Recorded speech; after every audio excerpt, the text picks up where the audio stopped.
அல்லேலூயா ஸ்தோத்திரம். அல்லேலூயா ஸ்தோத்திரம். யாவரும் ஆண்டவரை துதிப்போம். ஆண்டவரே உம்மை துதிக்கிறோம். இயேசுவே உம்மை துதிக்கிறோம். பிதாவே உம்மை துதிக்கிறோம். அல்லேலூயா ஸ்தோத்திரம். ஜெபமனு. ஸ்தோத்திரம் பிதாவே ஸ்தோத்திரம். அப்பா பிதாவே ஸ்தோத்திரம். நல்ல பிதாவே ஸ்தோத்திரம். உடைய இரக்கங்களுக்காக உம்மை ஸ்தோத்திரிக்கிறோம். உடைய அன்பிற்காக உம்மை ஸ்தோத்திரிக்கிறோம். எல்லையில்லாத உடைய கிருபைக்காக உம்மை ஸ்தோத்திரிக்கிறோம், துதிக்கிறோம் பரமபிதாவே. அருமையான ஆசீர்வாதமான இந்த ஊழியர் கூட்டத்திற்காக மறுபடியும் ஸ்தோத்திரிக்கிறோம் பரமபிதாவே. நல்ல பிதாவே, உடைய சமூகத்திலே காத்திருக்கக்கூடிய ஊழியக்காரர்களாக, தனி ஜெபம் பண்ணக்கூடிய ஊழியக்காரர்களாக, ஒவ்வொரு நாளும் தங்களுக்கென்று ஜெபத்திற்கென்று நேரத்தை ஒதுக்கி ஜெபிக்கக்கூடியதான ஊழியக்காரர்களாக, அந்த ஜெபமானது தங்கள் நேரங்களை வைத்து கணக்கிடாமல் ஒரு மனமாய் உணர்வோடு கண்ணீரோடு பாரத்தோடு ஜெபிப்பதை குறித்தே கணக்கிடக்கூடியவர்களான ஊழியக்காரர்களாய் ஒவ்வொருவரும் காணப்பட நீர் கிருபை செய்யும்படியாய் கெஞ்சிரும் பரமபிதாவே. நல்ல பிதாவே, இதோ இந்த நேரத்திலே ஏதுமிட்டதான அடியானோடு நீர் கூட இருக்கும்படி கெஞ்சிரும். பரிசுத்த ஆவினாலே நிறைத்து ஜீவனுள்ள உடைய வார்த்தைகளை அடியான் நாவிலே வைத்து அவைகளை தெளிவும் திட்டவுமாக உணர்கிற விதத்திலே, புரிந்து கொள்கிற விதத்திலே, உடைய இருதயத்திலும் அவைகளை கிரியை செய்கிற விதத்திலே நீர் பேசி அறிவிக்கும்படியாய் கெஞ்சிரும் பரமபிதாவே. உடைய ஊழியக்காரர்களுக்கு உடைய வார்த்தைகளை எடுத்துரைக்க எந்த விதமான தகுதியும் நிலைமற்றதான அடியானோடும் கூட இருக்கும்படி கெஞ்சிரும் பரமபிதாவே. நல்ல பிதாவே, தெய்வீக ஞானம் அறிவு புத்தி தந்து நீர் வழி நடத்தும்படி கெஞ்சிரோம். யாவர் மேலும் கிருபையாயிரும், இரக்கமாயிரும், அன்பாயிரும், தயவாயிரும். மீட்பர் இயேசுவின் நாமத்தில் ஜெபம் கேளும் எங்கள் அன்பு நிறைந்த பரமபிதாவே, ஆமென். அல்லேலூயா ஸ்தோத்திரம். அல்லேலூயா ஸ்தோத்திரம். யாவரும் ஆண்டவரை துதிப்போம். ஆண்டவரே உம்மை துதிக்கிறோம். இயேசுவே உம்மை துதிக்கிறோம். பிதாவே உம்மை துதிக்கிறோம். அல்லேலூயா ஸ்தோத்திரம். எபிரேயர் நிருபம் 5ஆம் அதிகாரம் 7வது வசனம். அவர் மாம்சத்திலிருந்த நாட்களில் தம்மை மரணத்திலிருந்து ரட்சிக்க வல்லமையுள்ளவரை நோக்கி பலத்த சத்தத்தோடும் கண்ணீரோடும் விண்ணப்பம் பண்ணி வேண்டுதல் செய்து தமக்குண்டான பயபக்தி நிமித்தம் கேட்கப்பட்டு. பாருங்க, ரொம்ப ஒரு வித்தியாசமான ஒரு வசனம். இயேசு கிறிஸ்து யார்? தேவன். அவர் பிதாவோடு இசைந்து இருக்கிறார். அவருக்குள்ளே பரிசுத்த ஆவியானவர் குடிகொண்டிருக்கிறார். மூவர் தேவனாய் இருக்கிறார். ஆனால் இந்த உலகத்திலே அவர் காணப்படும் போது நானே வழியும், நானே சத்தியமும், நானே ஜீவனும் என்று சொன்ன தேவன். மக்களுக்கு வழியை காண்பிக்க வேண்டும், எந்த வழியாக நடக்க வேண்டும் என்பதை காண்பிக்க வேண்டும் என்பதற்காக ஒரு பெரிய ஒரு முக்கியமான ஒரு மாதிரி இங்கே காண்பிக்கிறார். அவர் மாம்சத்தில் இருந்த நாட்களில், அப்படினால் உலகத்திலே அவர் மனுஷனாக காணப்பட்ட நாட்களிலே அவர் என்ன பண்ணுகிறார்? தம்மை மரணத்தினின்று ரட்சிக்க வல்லமையுள்ளவரை நோக்கி, ஒரு தேவை இருக்கிறது, தன் எதற்காக இந்த உலகத்திலே வந்தன் என்ற நோக்கம் இருக்கிறது, முடிவு பயங்கரமானதாக இருக்கிறது. அப்படியானால் அந்த காரியத்திற்காக அவர் தினந்தோறும் ஜெபிக்கக்கூடியவராக இருக்கிறார். நம்முடைய வாழ்க்கையை பார்க்க வேண்டும், நமக்கு ப்ராப்பரான ஜெபஜீவி இருக்கா என்று பார்க்க வேண்டும். அந்த ப்ராப்பரான ஜெபஜீவியத்திலையும் நம்முடைய பலன் எது, நம்முடைய பலவீனம் எது, இது ஒவ்வொருத்தங்களும் தெரியணும். அநேகருடைய வாழ்க்கையில் வீழ்ச்சி எதனால் வரும் என்றால் தங்களுடைய பலவீனம் எது என்று தெரியாது, தங்களுடைய பலன் எது என்று தெரியாது. சிலருக்கு பலனும் தெரியும், பலவீனமும் தெரியும்.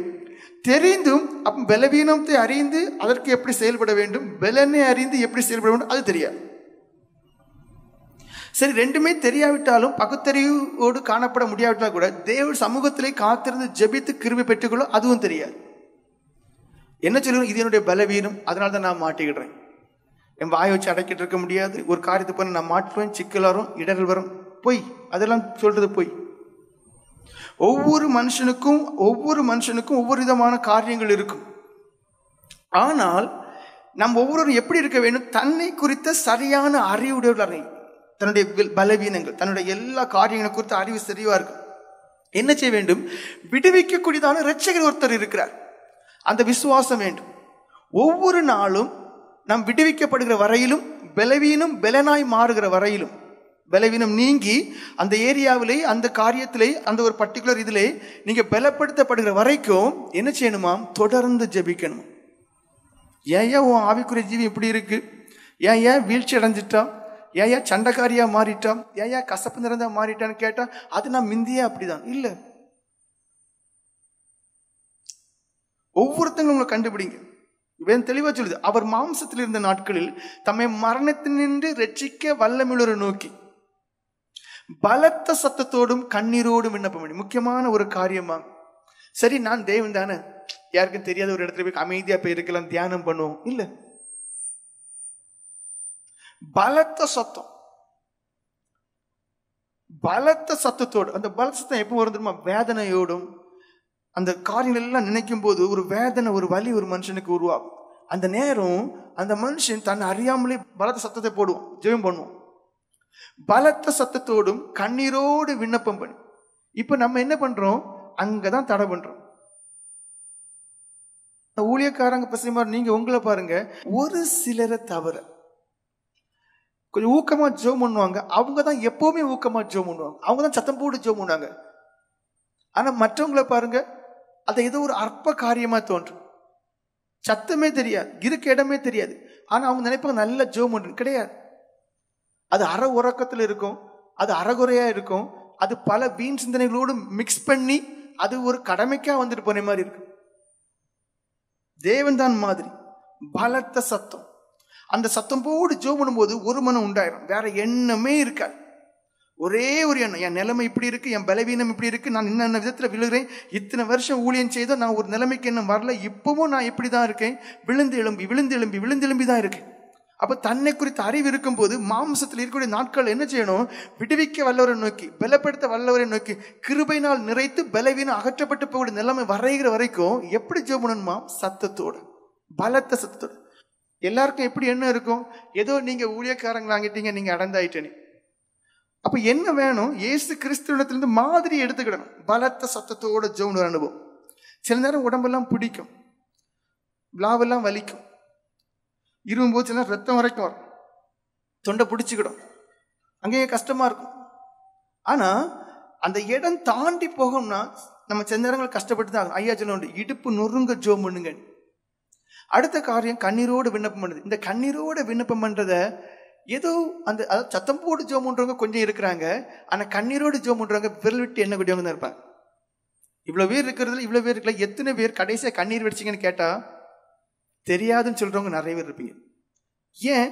ஒரு நிலைமைக்கு வந்துட்டீங்கன்னு எல்லாருக்கும் எண்ணும். எப்போ நீங்க நினைக்கிறீங்களோ நான் அடைந்தாயிட்டு, நான் ஒரு நிலைமைக்கு வந்துட்டேன், இனி அப்படி போயிடலாம். நீங்க விழுந்துட்டீங்க, ரெண்டத்தனையா விழுந்துட்டீங்க. பவுல் அப்போஸ்தலருடைய வாழ்க்கையெல்லாம் பாருங்க, எப்பவுமே நான் அடைந்தாயிட்டுன்னு என்றதே கிடையாது. பின்னானது எல்லாமே அவர் ஒரு பொருட்டாகவே எண்ணல. முன்னாடி நோக்கி இரவும் பகலும் கண்ணீர் வெடித்தே நின்று இருக்கு. யாருடைய கண்களை கண்ணீர் வருதுன்னு பாருங்க, வராது. அந்த கண்ணீரோட கூடிய ஜெபம் இல்லை. அப்படின்னு அர்த்தம் என்ன? தன்னை குறித்த அந்த உணர்வு இல்லை மனுஷனுக்கு. நான் அடைந்தாயிற்று அல்லது முற்றிலும் தேறினேன். இங்கதான் அநேக பிரச்சனை. என்னன்னா நம்ம எண்ணம் எப்படி? ஏன் நீங்க நினைக்கலாம் எனக்கு ஏன் கண்ணீர் வரல, அதுக்கு ஒரு சாக்கு போக்கு வைப்பிய, ஏன்னா சத்தம் போட்டு ஜெபம் அதுக்கு ஒரு சாக்கு போச்சு சொல்லி. ஆனா உண்மையிலேயே உங்களை வெறுமையாக்கி இன்னைக்கு நான் வாழணும், நாளைக்குள்ளதான் பரவு. இந்த சாட்சிகள் எல்லாம் பாத்தீங்கன்னா அவங்க வாழ்க்கையில பாத்தீங்கன்னா அவங்க இன்னைக்கு வாழ்வாங்க, நாளைக்கு உயிர் இருந்தா இருக்கு, இல்லைன்னா இல்லை. அதாவது அவங்க வாழ்க்கையில பாருங்க 33, 40, 52, 23 இதெல்லாம் இறந்தவங்க உண்டு. காரணம் ஒவ்வொரு நாளும் முழுமையா உள்ளவங்க. அது எரிந்து பிரகாசிக்கிற விளக்குன்னு யோவான் சொன்னது போல அந்த நாள் அவங்க எரிஞ்சு பிரகாசிப்பாங்க. அடுத்த நாள் அவருடைய கிருபை இருந்தா இருக்கும், இல்லைன்னா வாழ்க்கை மரணமான ஒண்ணும் இல்லை. ஆனா உங்களுக்கு எண்ணங்கள் எப்படி இருக்கு எனக்கு தெரியாது. நான் அடைந்தாயிற்று அல்லது முற்றிலும் தேறினவனானேன், அந்த எண்ணங்கள் இருக்கலாம். அதனாலதான் சத்தம் போட்டு ஜெபம் பண்றது அது இல்லை. அப்ப என்ன செய்யறோம்? வாரம் இருக்கிறோம், எல்லாரும் கொஞ்சம் கத்தம் போது சிறந்தாலும் இயேசுவேன்னு சொல்லியிருப்போம். அதுலயே நமக்கு ஏதோ கொஞ்சம் எனர்ஜி வேஸ்ட் ஆனது போல உங்களுக்கு தோணும். ஆனா இங்க நீங்க பாருங்க, கிறிஸ்து இயேசுவினால் நான் எதற்காக பிடிக்கப்பட்டேனோ அதை நான் பிடித்து கொள்ளும்படி ஆசையாக தொடர்கிறேன். அப்படின்னு அர்த்தம் என்ன? நீங்க ஊழியக்காரர்களா இருக்க அழைக்கப்பட்டிருக்கிறீங்க. ஊழியக்காரர்களா இருக்க அழைக்கப்பட்டவங்க எப்படிப்பட்டவங்களா இருக்கணும்? கிருபையுடையவங்களா இருக்கணும், வரங்களுடையவர்களா இருக்கணும், வல்லமையுடையவர்களா இருக்கணும். எல்லாவற்றுக்கும் மேலாக தேவனோடு ஐக்கியம் உள்ளவர்களா இருக்கணும். தேவனோடு ஐக்கியம் உள்ளவர்களா இருக்கு. அப்போ நான் எதுக்காக பிடிக்கப்பட்டேன்ங்கிற எண்ணம் உங்களுக்குள்ள இருந்துச்சுன்னா உங்களுக்கு நல்லாவே ஒரு வழி இருக்கும். நான் இதுக்காக பிடிக்கப்பட்டேன், ஊழியஞ்சிய பிடிக்கப்பட்டேன், தேவனுக்கு சாட்சியா இருக்க பிடிக்கப்பட்டேன், ஆத்மாக்கள் ஆதாயமாக்க பிடிக்கப்பட்டேன். அப்படி பிடிக்கப்பட்டேன்னா எந்த நிலையுமே இல்லாம எனக்காகவே ஜெபம் பண்ணக்கூடியவனா இருக்கிறேன், எனக்காகவே ஜெபம் பண்ணக்கூடியவளா இருக்கிறேன், இப்படிப்பட்டதான் நிலைமையில் இருக்கிறேனே, இன்னும் விடுதலை அடையலைங்கிற உணர்வு வரும்போது அந்த வலி உண்டாகும். இப்ப ஏன் உங்களுக்கு சத்தம் வரல? உணர்வு இல்லை, தன்னை குறித்த உணர்வு இல்லை, தான் அடைய வேண்டியதான காரியத்தை குறித்த உணர்வு இல்லை. எதற்காக தேவனால் அழைக்கப்பட்டு அபிஷேகம் பண்ணப்பட்டு ஆர்டினேஷன் பண்ணப்பட்டு ஊழியத்துக்கு அனுப்பினார் என்றதான அந்த எண்ணம் எல்லாம் மறந்துட்டோம். இப்போ அதனால ஜெபம் என்ன இல்லை, உயிரிட்டதா இருக்கு. அந்த வசனத்தை மறுபடியும் வாசிங்க. அவர் மாம்சத்தில் இருந்த நாட்களில் தம்மை மரணத்திலிருந்து ரட்சிக்க வல்லமையுள்ளவரை நோக்கி பலத்த சத்தத்தோடும் கண்ணீரோடும் விண்ணப்பம் பண்ணி வேண்டுதல் செய்து தமக்கு உண்டான பயபக்தியின் நிமித்தம் கேட்கப்பட்டு. அந்த பயம், அந்த பக்தி இது நம்மகிட்ட இப்ப கிடையாது. அந்த பயமும் அந்த பக்தி அது என்ன? நான் இந்த உலகத்துல பாவமே செய்யக்கூடாது. என் சிந்தனையிலும் சரி, பார்வையிலும் சரி, பேச்சிலும் சரி, செயல்களிலும் சரி, எதுலையுமே நான் பாவம் செய்யக்கூடாது. அந்த ஒரு எண்ணம் ஒரு மனுஷனுக்குள்ள இருக்குமே, ஆனா அதுல ஒருபடி மேல நான் ஊழியக்காரன், நான் ஊழியக்காரி, அப்படியான நான் இன்னும் பரிசுத்தமா இருக்க வேண்டும் அந்த எண்ணம் இருக்குமே. ஆனால் அது போக நான் இத்தனை வருஷத்துக்கு வந்தாகிவிட்டது, அப்படியானால் நான் விழுந்து எழும்பக்கூடாது, நான் இப்ப எப்படிப்பட்ட நிலைமையில இருக்கும், மரமா இருக்க வேண்டும், கனி கொடுக்க வேண்டும், கனியும் எப்பொழுதும் கொடுக்கக்கூடிய ஊழியக்காரன் ஊழியக்காரியாக இருக்க வேண்டிய எண்ணம் இருக்குமே. ஆனால் நீங்க கத்துவீங்க, கதறுவீங்க, அழுவீங்க. ஏன் திரும்பி பாக்குறீங்க? வருஷங்கள் நிறைய ஆயிட்டு, ஆனா எத்தனை ஆத்மாக்களை ஆதாயப்படுத்துறேன்? இல்ல நான் எப்படிப்பட்ட நிலைமையில இருக்கிறேன்? இப்போ சிம்பிள் எக்ஸாம்பிள், உங்களை நீங்களே சோதிச்சு பார்க்கணும். உங்களுக்கு உண்மையிலேயே உங்களாலும் சத்தம் போட்டு ஜெபம் முடியும், உங்களாலும் கண்ணீரோடு ஜெபம் முடியும். எப்போ தெரியுமா? உங்களை நீங்களே யோசித்து பாருங்க. எத்தனை பேருக்கு தேவனுடைய சத்தத்தை கேட்கக்கூடிய காதுகள் இருக்கு, ஆவிக்குரிய காதுகள்? எத்தனை பேருக்கு தேவன் உணர்த்தக்கூடிய உணர்வுகளை புரிந்துவிடக்கூடியதான ஆவிக்குரிய இருதயம் இருக்கு? எத்தனை பேருக்கு தேவன் காண்பிக்கிற தரிசனங்களையும் சொப்பனங்களையும் காணக்கூடிய ஆவிக்குரிய கண்கள் இருக்கு?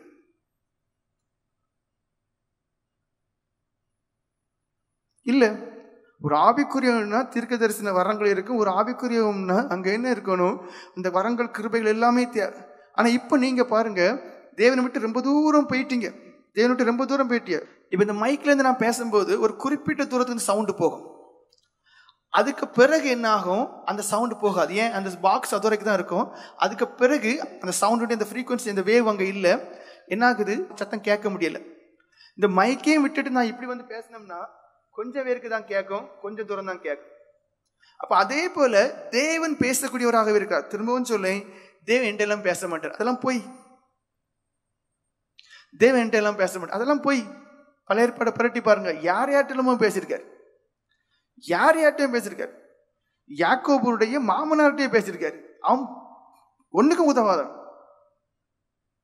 ஒண்ணுக்கும் உதவாதன். யார்கிட்டயும் பேசியிருக்காரு. அப்ப ஊழியத்துக்கு அழைக்கப்பட்டதாகி உங்கள்கிட்ட ஆண்டவர் பேச மாட்டார், நிச்சயம் பேசுவார். நீங்க இப்ப எங்க போயிட்டீங்க? அவர் பேசிட்டே தான் இருக்கிறாரு, நீங்க ரொம்ப தூரம் போயிட்டீங்க. அது அவருக்கும் உங்களுக்கும் தொடர்பே இல்லை. ஜெபம் பண்ணுவிய கடமைக்கு, பைபிள் படிப்பிய கடமைக்கு, பிரசங்கம் பண்ணுவிய கடமைக்கு. ஆனா நீங்க எங்க இருக்கிறீங்கன்னா ரொம்ப தூரம் போயிட்டீங்க. அவருடைய சத்தம் உங்க காதுகளில் கேட்க முடியாத அளவுக்கு, அவருடைய உணர்த்தல் உங்களுடைய இருதயத்துல உணர இடமே இல்லாத அளவுக்கு தூரத்தில் இருக்கிறீங்க. இதை நீங்க கண்டுபிடிப்பீர்களே, ஆனா உங்களுக்கு உணர்வு வரும். ஜெபங்கிறது நம்முடைய தேவைகளெல்லாம் கேட்கக்கூடியதான காரியம் மட்டும் கிடையாது. முக்கியமா ஜெபம்னு சொன்னாலே தேவனோடு ஐக்கியமா இருக்கு. அப்போ உங்களை நீங்க பார்க்கணும்னா எவ்வளவு தூரம் தேவனோடு ஐக்கியமா இருக்கு. உண்மையிலே எனக்கும் தேவனுக்கும் இடையில ஒரு ஐக்கியம் இருக்கா? இல்ல சின்ன சின்ன குற்றங்கள், வாசிகள், வைராக்கியங்கள், கசப்புகள், பாவங்கள் நிமித்தம் நான் பிரிவினை ஏற்பட்டு தூரமா இருக்கிறேன் பாருங்க. உங்களை நீங்க சரியா கண்டுபிடிக்கும் போது பலத்த சத்தம் தானா வரும், கண்ணீர் தானா வரும், விண்ணப்பம் தானா வரும், வேண்டுதல் தானா வரும். இப்ப என்ன? அது ஜெபம் பண்ண இருந்தா ஒன்னும் ஓடல. ஏன்? தன்னை குறித்த அறிவே இல்லையே. தான் எதற்காக ஜெபம் பண்ணணும், தன் நிலைமை எப்படி இருக்கு, அது வீட்டுல எதுவுமே இருக்காது. ஒரு திருப்தி தான் இருக்கு, நீண்ட நேரம் ஜெபம் பண்ணேன். இல்ல, எப்படி உங்களுடைய ஜெபத்தை நீங்க மதிப்பிடணும்? ஒரு மனமாய் ஜெபம் பண்ணுனா, உணர்வோட ஜெபம் பண்ணுனா, தன் நிலையை உணர்ந்து ஜெபம் பண்ணுனா, கண்ணீரோட ஜெபம் பண்ணுனா, பாரத்தோட ஜெபம் பண்ண நினைக்கணும். அதை கணக்கு பண்ணி தான் நீங்க இன்னைக்கு நான் பிரயோஜனமாக தேவ சமூகத்துல காத்திருந்து ஜெபித்தேன்னு சொல்லலாம்.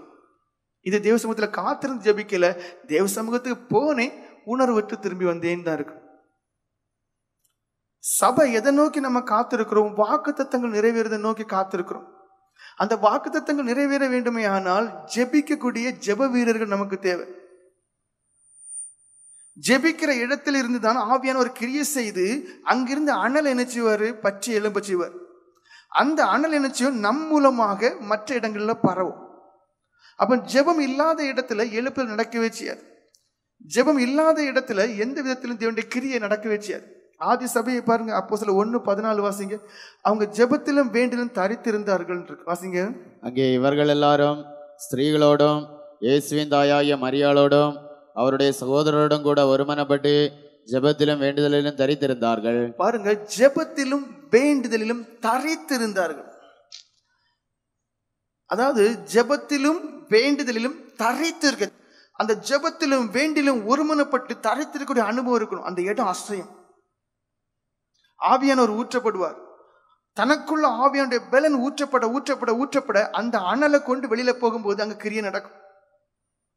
அப்ப அதுக்கு என்ன தேவையா இருக்கு? ஒரு மனமான ஒரு ஜெபம், பெருமூச்சோட ஒரு ஜெபம், தன் நிலை உணர்ந்து ஒரு ஜெபம்.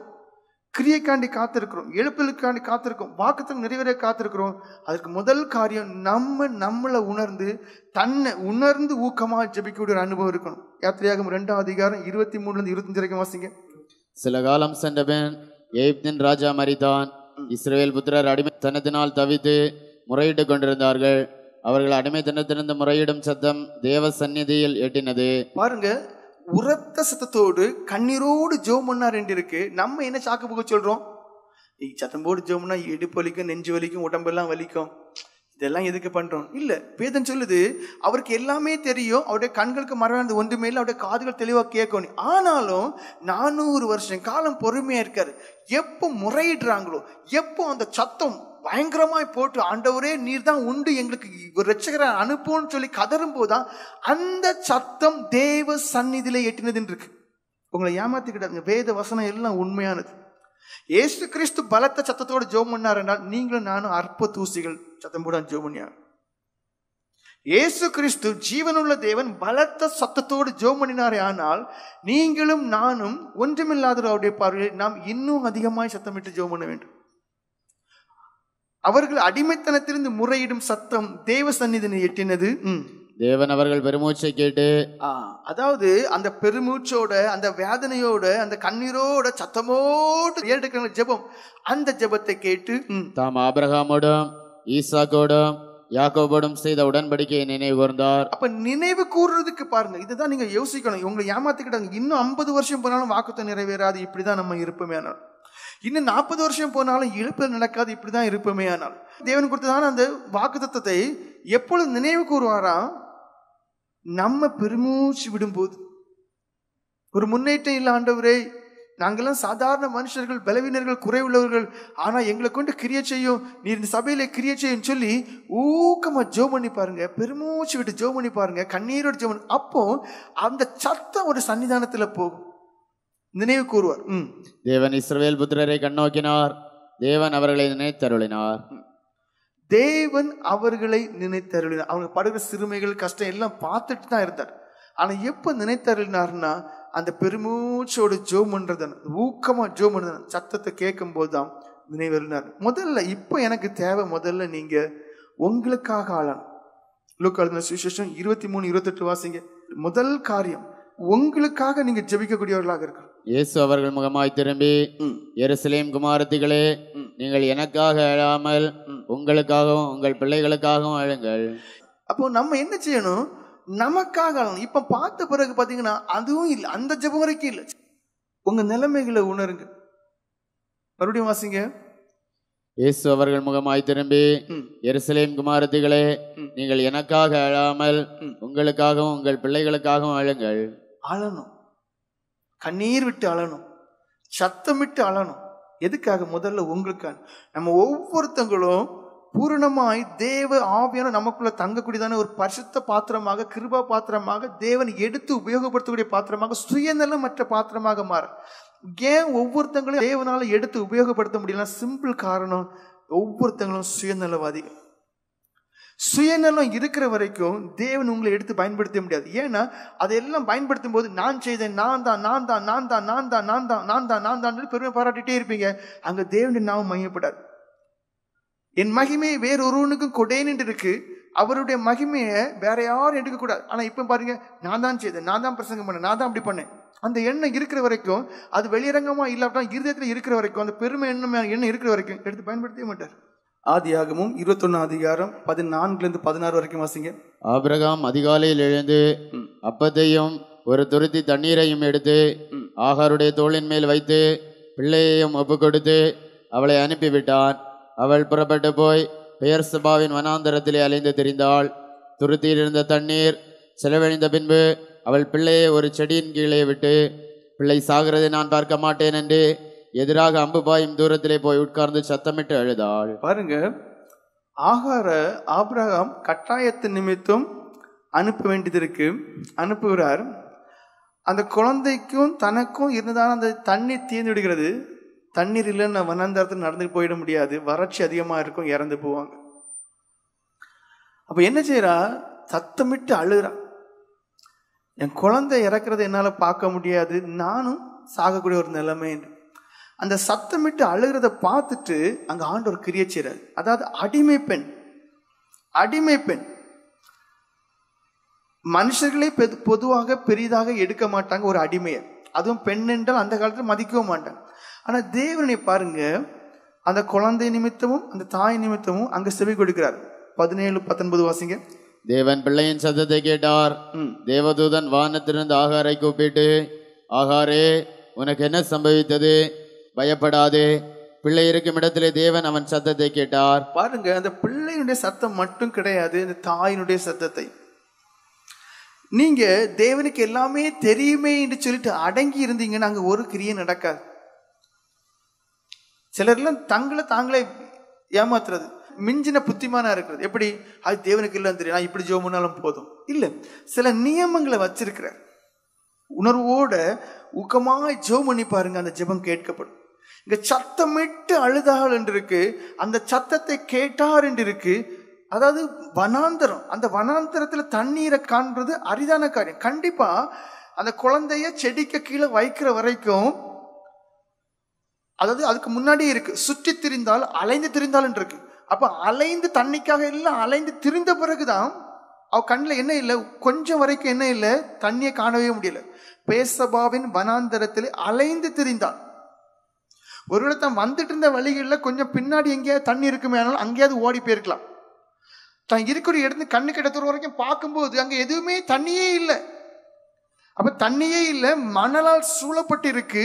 இனி நிச்சயமாக நான் இறந்து போவேன், என் குழந்தை இறந்து போவேன் ஒரு நிலைமைக்கு வந்த பிறகுதான் சத்தமிட்டு அழுறா. அழும்போது பாருங்க, அந்த சத்தத்தையும் குழந்தையின் சத்தத்தையும் தேவன் கேட்கிறார். சத்தத்தை கேட்டார் என்றே இருக்கு. என்ன கிரியை செய்யறாரு? கண்ணு கெட்ட தூரம் வரைக்கும் தண்ணியே இல்லை, அங்க தண்ணீரை உருவாக்கிக்கிட்டு கண்களை திறக்கிறார். வாசிங்க. தேவன் அவளுடைய கண்களை திறந்தார். அப்பொழுது அவள் ஒரு தண்ணீர் துறவை கண்டு போய் துருத்தியிலே தண்ணீர் நிரப்பி பிள்ளைக்கு குடிக்க கொடுத்தாள். பாருங்க, அதிசயங்களை செய்யக்கூடிய தேவன், அற்புதங்களை செய்யக்கூடிய தேவன். எப்போ அந்த கதவு, அந்த இரும்பு கதவு, அதாவது உடைக்கவே முடியாத கதவு, அற்புதங்களும் அதிசயங்களும் சபையில நடக்காது, உங்களை கொண்டு நடக்காது, இப்படி எல்லாம் சொல்லக்கூடிய இந்த சூழ்நிலை, அந்த கதவு எப்போ உடைக்க முடியும் தெரியுமா? நீ நினைக்கலாம், நான் எல்லாம் எந்த அனுபவம் இல்லை, நான் என்ன என்றெல்லாம் ஒரு கிருபாவும் இல்லை, ஒரு வரங்களும் இல்லை. நீ ஆனா அடிமைன்னு சத்தத்தை கேட்டார். அதே போல் நம்மளை என் தேவனுக்கு முன்பாக அடிமைகளாக்கி பாருங்க. ஒன்றுமே இல்லை என்று சொல்லி வெறுமையாக்கி, அவருக்கு முன்பாக எல்லாவற்றையும் படைத்து பலியாக்கி, எதுவானாலும் சித்தம் போதும் என்ற ஒரு நிலைமைக்கு உங்களை கொண்டு வந்த பிறகு பாருங்க, அந்த கதவுகள் எல்லாம் உடைக்கப்படும், அந்த இருப்பு தாழ்பால் எல்லாம் உடைக்கப்படும். முடியாது என்றதான எல்லாம் முடியக்கூடிய கண்டிஷன்ல மாற்றப்படும். சத்தமிட்டு அழுதாள். முதல்ல நீங்க எதுக்கு? வாக்கு தத்தங்கள் நிறைவேறதுக்காண்டி ஜெபம் பண்ணணும், சரிதான். ஆனா முதல்ல உங்களுக்குள்ள இருக்கக்கூடியதான இருப்பு கதவுகள் உடைக்கப்பட வேண்டும். தேவனாலே உள்ளே பிரவேசிக்க முடியாத அளவுக்கு இருக்கக்கூடியதான தடை கற்கள் எல்லாம் புரட்டி போடப்பட வேண்டும். அவர் வெளியில நின்று தான் கதவு தட்டக்கூடியவரா இருக்கிறார். இதோ வாசற்படியில் நின்னே கதவு தட்டுகிறேன்னு சொல்லப்பட்டிருக்கு.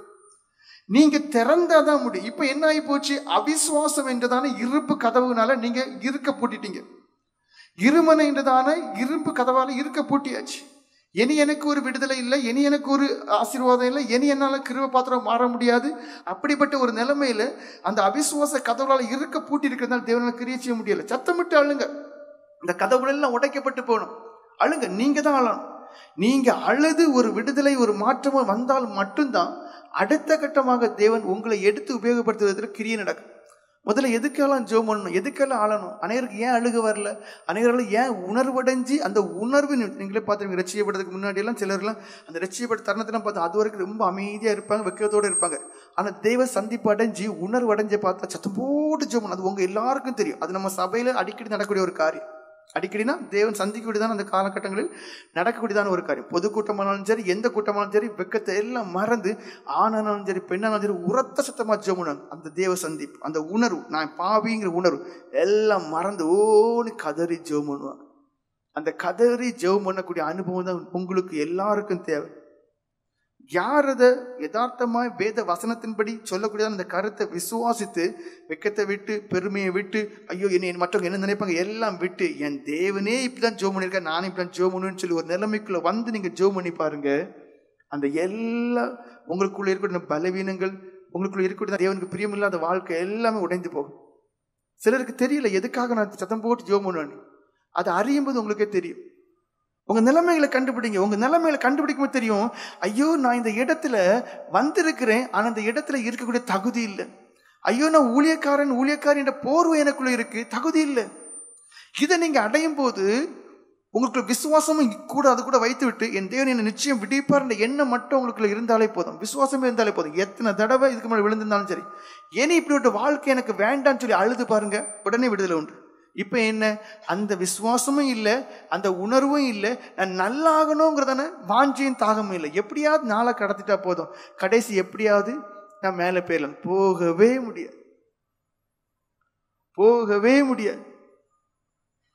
விடுதலையில் அடைந்தா மட்டும்தான் போக முடியும். யாருக்கு விடுதலை? தேவ பயம் உள்ளவன். ஆண்டவராக இயேசு கிறிஸ்து பயபக்தியுடன் காணப்பட்டார் இருக்கு. அப்போ உங்களுக்கு பயம் இருக்கணும். ஏன்னா ஜெபிக்கிற ஒரு கூட்டம் எழும்புனா மட்டும்தான் அந்த ஜெபிக்கிற மக்கள் மத்தியிலே தேவன் அனலை போட்டு அந்த அனல் பற்றி எறிய செய்வார். அப்படிதான் ஆதி சபையில் நடந்துச்சு, அப்படிதான் நடக்கும். ஆதி சபைக்கு மாறான ஒரு விதத்தை நடக்கவே செய்யாது.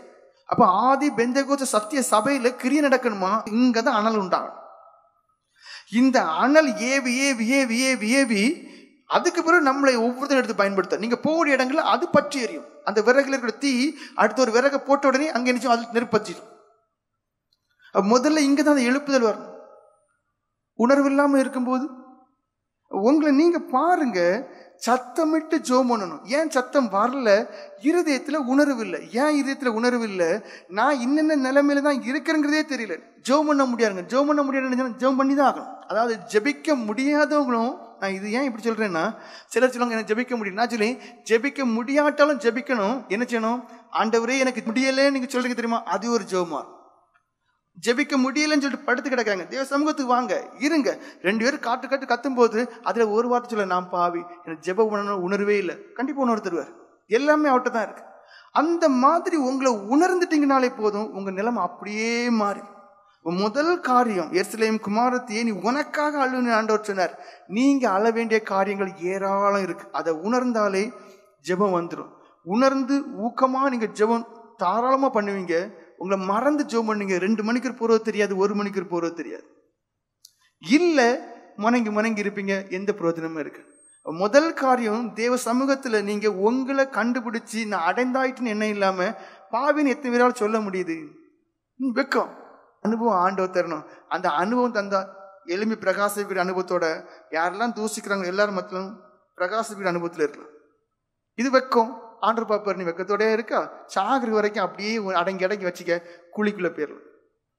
உங்களை கண்டுபிடிங்க, சத்தமிட்டு ஜெபம் பண்ணுங்க. ஆகாரை போல சத்தமிட்டு அழுதாலும் இருக்கு. அவளுடைய சத்தம், அந்த பிள்ளையோட சத்தத்தை ஆண்டவர் கேட்டாரு, கண்களை திறந்தாரு, தண்ணீரை காண்பித்தார். அப்ப உங்களுக்குள்ள பரிசுத்த ஆவி, எல்லாருக்கும் அபிஷேகம் இருக்கு.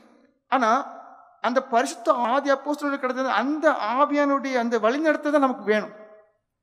சத்தமிட்டு அழும்போது தண்ணீரை காண்பிச்சார். அதே போல அந்த ஜீவ ஊற்று உங்களுக்குள்ள ஓடணும். அந்த அளவுக்கு ஒரு அனுபவம், அந்த அளவுக்கு ஒரு சுத்திகரிப்பு பரிசுத்தமாக பெற்றுக்கொண்டா மட்டும்தான் சாட்சியா ஜீவிக்க முடியும். இல்லைன்னா விழுந்துருவீங்க.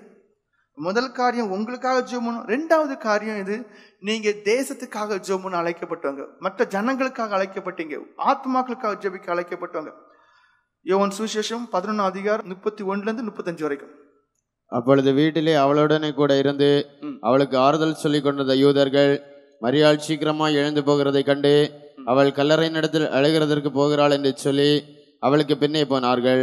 இயேசு இருந்த இடத்தில் மரியாள் வந்து அவரை கண்டவுடனே அவர் பாதத்தில் விழுந்து, ஆண்டவரே, நீர் இங்கே இருந்தீரானால் என் சகோதரன் மரிக்க மாட்டான் என்றாள்.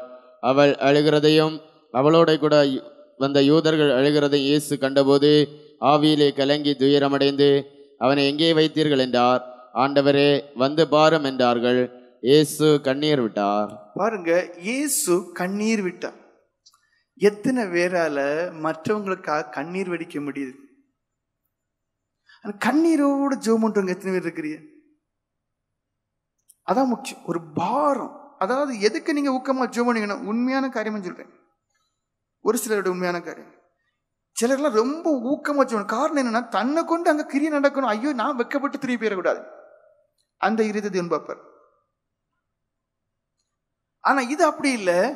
ஐயோ நிலைமை பரிதாபம், 2 பேரும் அனாதை மாதிரி போயிருவாங்க, ஒரு ஆம்பளத்தனம் இருந்தா கொள்ளலாம்னு சொல்லி அந்த கண்ணீர் வெடிக்கிறதான ஒரு தன்மைங்கிறது உணர்வடைஞ்சி எப்படியாவது அவங்க நல்லா இருக்கணும், எப்படியாவது இந்த நோய் குணமாகணும், எப்படியாவது இந்த வியாதி குணமாகணும், எப்படியாவது இந்த பிசாசு கஷ்டம் மாறணும், அந்த ஒரு உணர்வு தன்மை உணரும் போது அந்த இருதயம் அப்படியே உடைஞ்சிடும், கண்ணீர் வரும். எத்தனை பேரால கண்ணீர் வெடிக்க முடியுது? அதான் ஊழியக்காரனுடைய இருதயம். ஊழியக்காரனுடைய இருதயம் உடைந்த இருதயமா இருக்கும். ஊழியக்காரனுடைய இருதயம் பாரமுள்ள இருதயமா இருக்கும். ஊழியக்காரனுடைய இருதயம் அடுத்தவருடைய கஷ்டத்தை உணரக்கூடிய இருதயமா இருக்கும். இந்த இயேசு கிறிஸ்து அடுத்தவருடைய ஒரு வாழ்க்கையை பார்க்கும்போது அவர் உணர்கிறாரு, கண்ணீர் வெடிக்கிறார். லூக்கா எழுதின சுவிசேஷம் 19 அதிகாரம் 41-44 வரைக்கும் வாசிங்க. அவர் சமீபமாய் வந்தபோது நகரத்தை பார்த்து அதற்காக கண்ணீர் விட்டு அழுது. பாருங்க, நகரத்தை பார்க்கிறார். அந்த நகரம் பின்னும் கொஞ்ச நாட்கள்ல, கொஞ்சம் வருஷத்துல ஒண்ணு இல்லாமலே போயிடும். அங்க இருக்க மக்கள் சிதறடிக்கப்பட்டு போவாங்க, கொல்லப்படுவாங்க. எல்லாமே அவருடைய பாவங்கள்னால. நான் வந்து இந்த மக்களுக்கு சுவிசேஷம் அறிவிச்ச பிறகு என்னையும் ஏத்துக்கிடல. ஐயோ இந்த மக்கள் வணங்கா காலத்துல ஜனங்களா இருந்து தாங்களாகவே அழிவுக்கு தங்களை ஒப்பு கொடுக்கிறார்களே என்று சொல்லி அந்த மக்கள் மீது பரிதாபப்பட்டு கண்ணீர் வெடிக்கிறார், கண்ணீர் வெடிக்கிறார். எத்தனை பேர் கண்ணீர் வெடிக்கிறீங்க? எத்தனை பேர் ஆத்துமாக்களுக்காக கண்ணீர் வெடிக்கிறீங்க? இல்ல என்னைக்கே கண்ணீர் வெடிச்சிருக்கிறீங்களான்னு பாருங்க. இருக்காது. அப்படின்னு அர்த்தம் என்ன? கல்லான இருதயம், கடமைக்காக எதையும் செய்கிறோம், அப்படியே வெறுமையா போறோம். வாசிங்க. அவர் சமீபமாய் வந்தபோது நகரத்தை பார்த்து அதற்காக கண்ணீர் விட்டு அழுது, உனக்கு கிடைத்த நாளிலாகிலும் உன் சமாதானத்துக்கு ஏற்றவைகளை நீ அறிந்திருந்தாயானால் நலமாயிருக்கும். இப்பொழுதோ அவைகள் உன் கண்களுக்கு மறைவாயிருக்கிறது.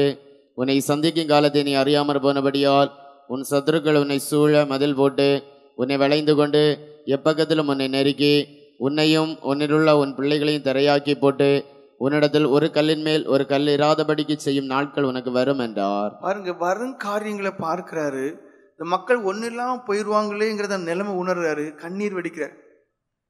எத்தனை பேரு பாரத்தோட ஜெபம் பண்றீங்க? இல்ல பாரத்தோட சுவிசேஷம் அறிவிக்கிறீங்க? கிடையாது. உண்மையிலேயே இத்தனை மக்கள் இருக்கிறாங்க, அந்த மக்கள் கெட்டு போவாங்க அப்படின்னு சொல்லி உணர்வடைஞ்சு பிரசங்கம் பண்ணக்கூடியவங்க, கண்ணீரோட சுவிசேஷம் அறிவிக்கூடியவங்க இருக்கிறாங்களா? சுருக்கம். அவங்களுக்கான கண்ணீர் வெடிக்கிறவங்க இருக்கிறாங்களா? இல்லை. ஆனா ஊழியக்காரனுடைய இருதயம் எப்படி இருக்கணும்? இயேசு கிறிஸ்துவோட இருதயமா இருக்கணும். அவர் கண்ணீர் விட்டார், கண்ணீர் விட்டார் என்று இருக்கு. 2 ராஜாக்கள் 8 அதிகாரம் 7-13 வரைக்கும் வாசிங்க. சீரியாவின் ராஜாவாகிய பென்னதாத் வியாதியா இருந்தான். எலிசா தமஸ்குக்கு வந்தான்.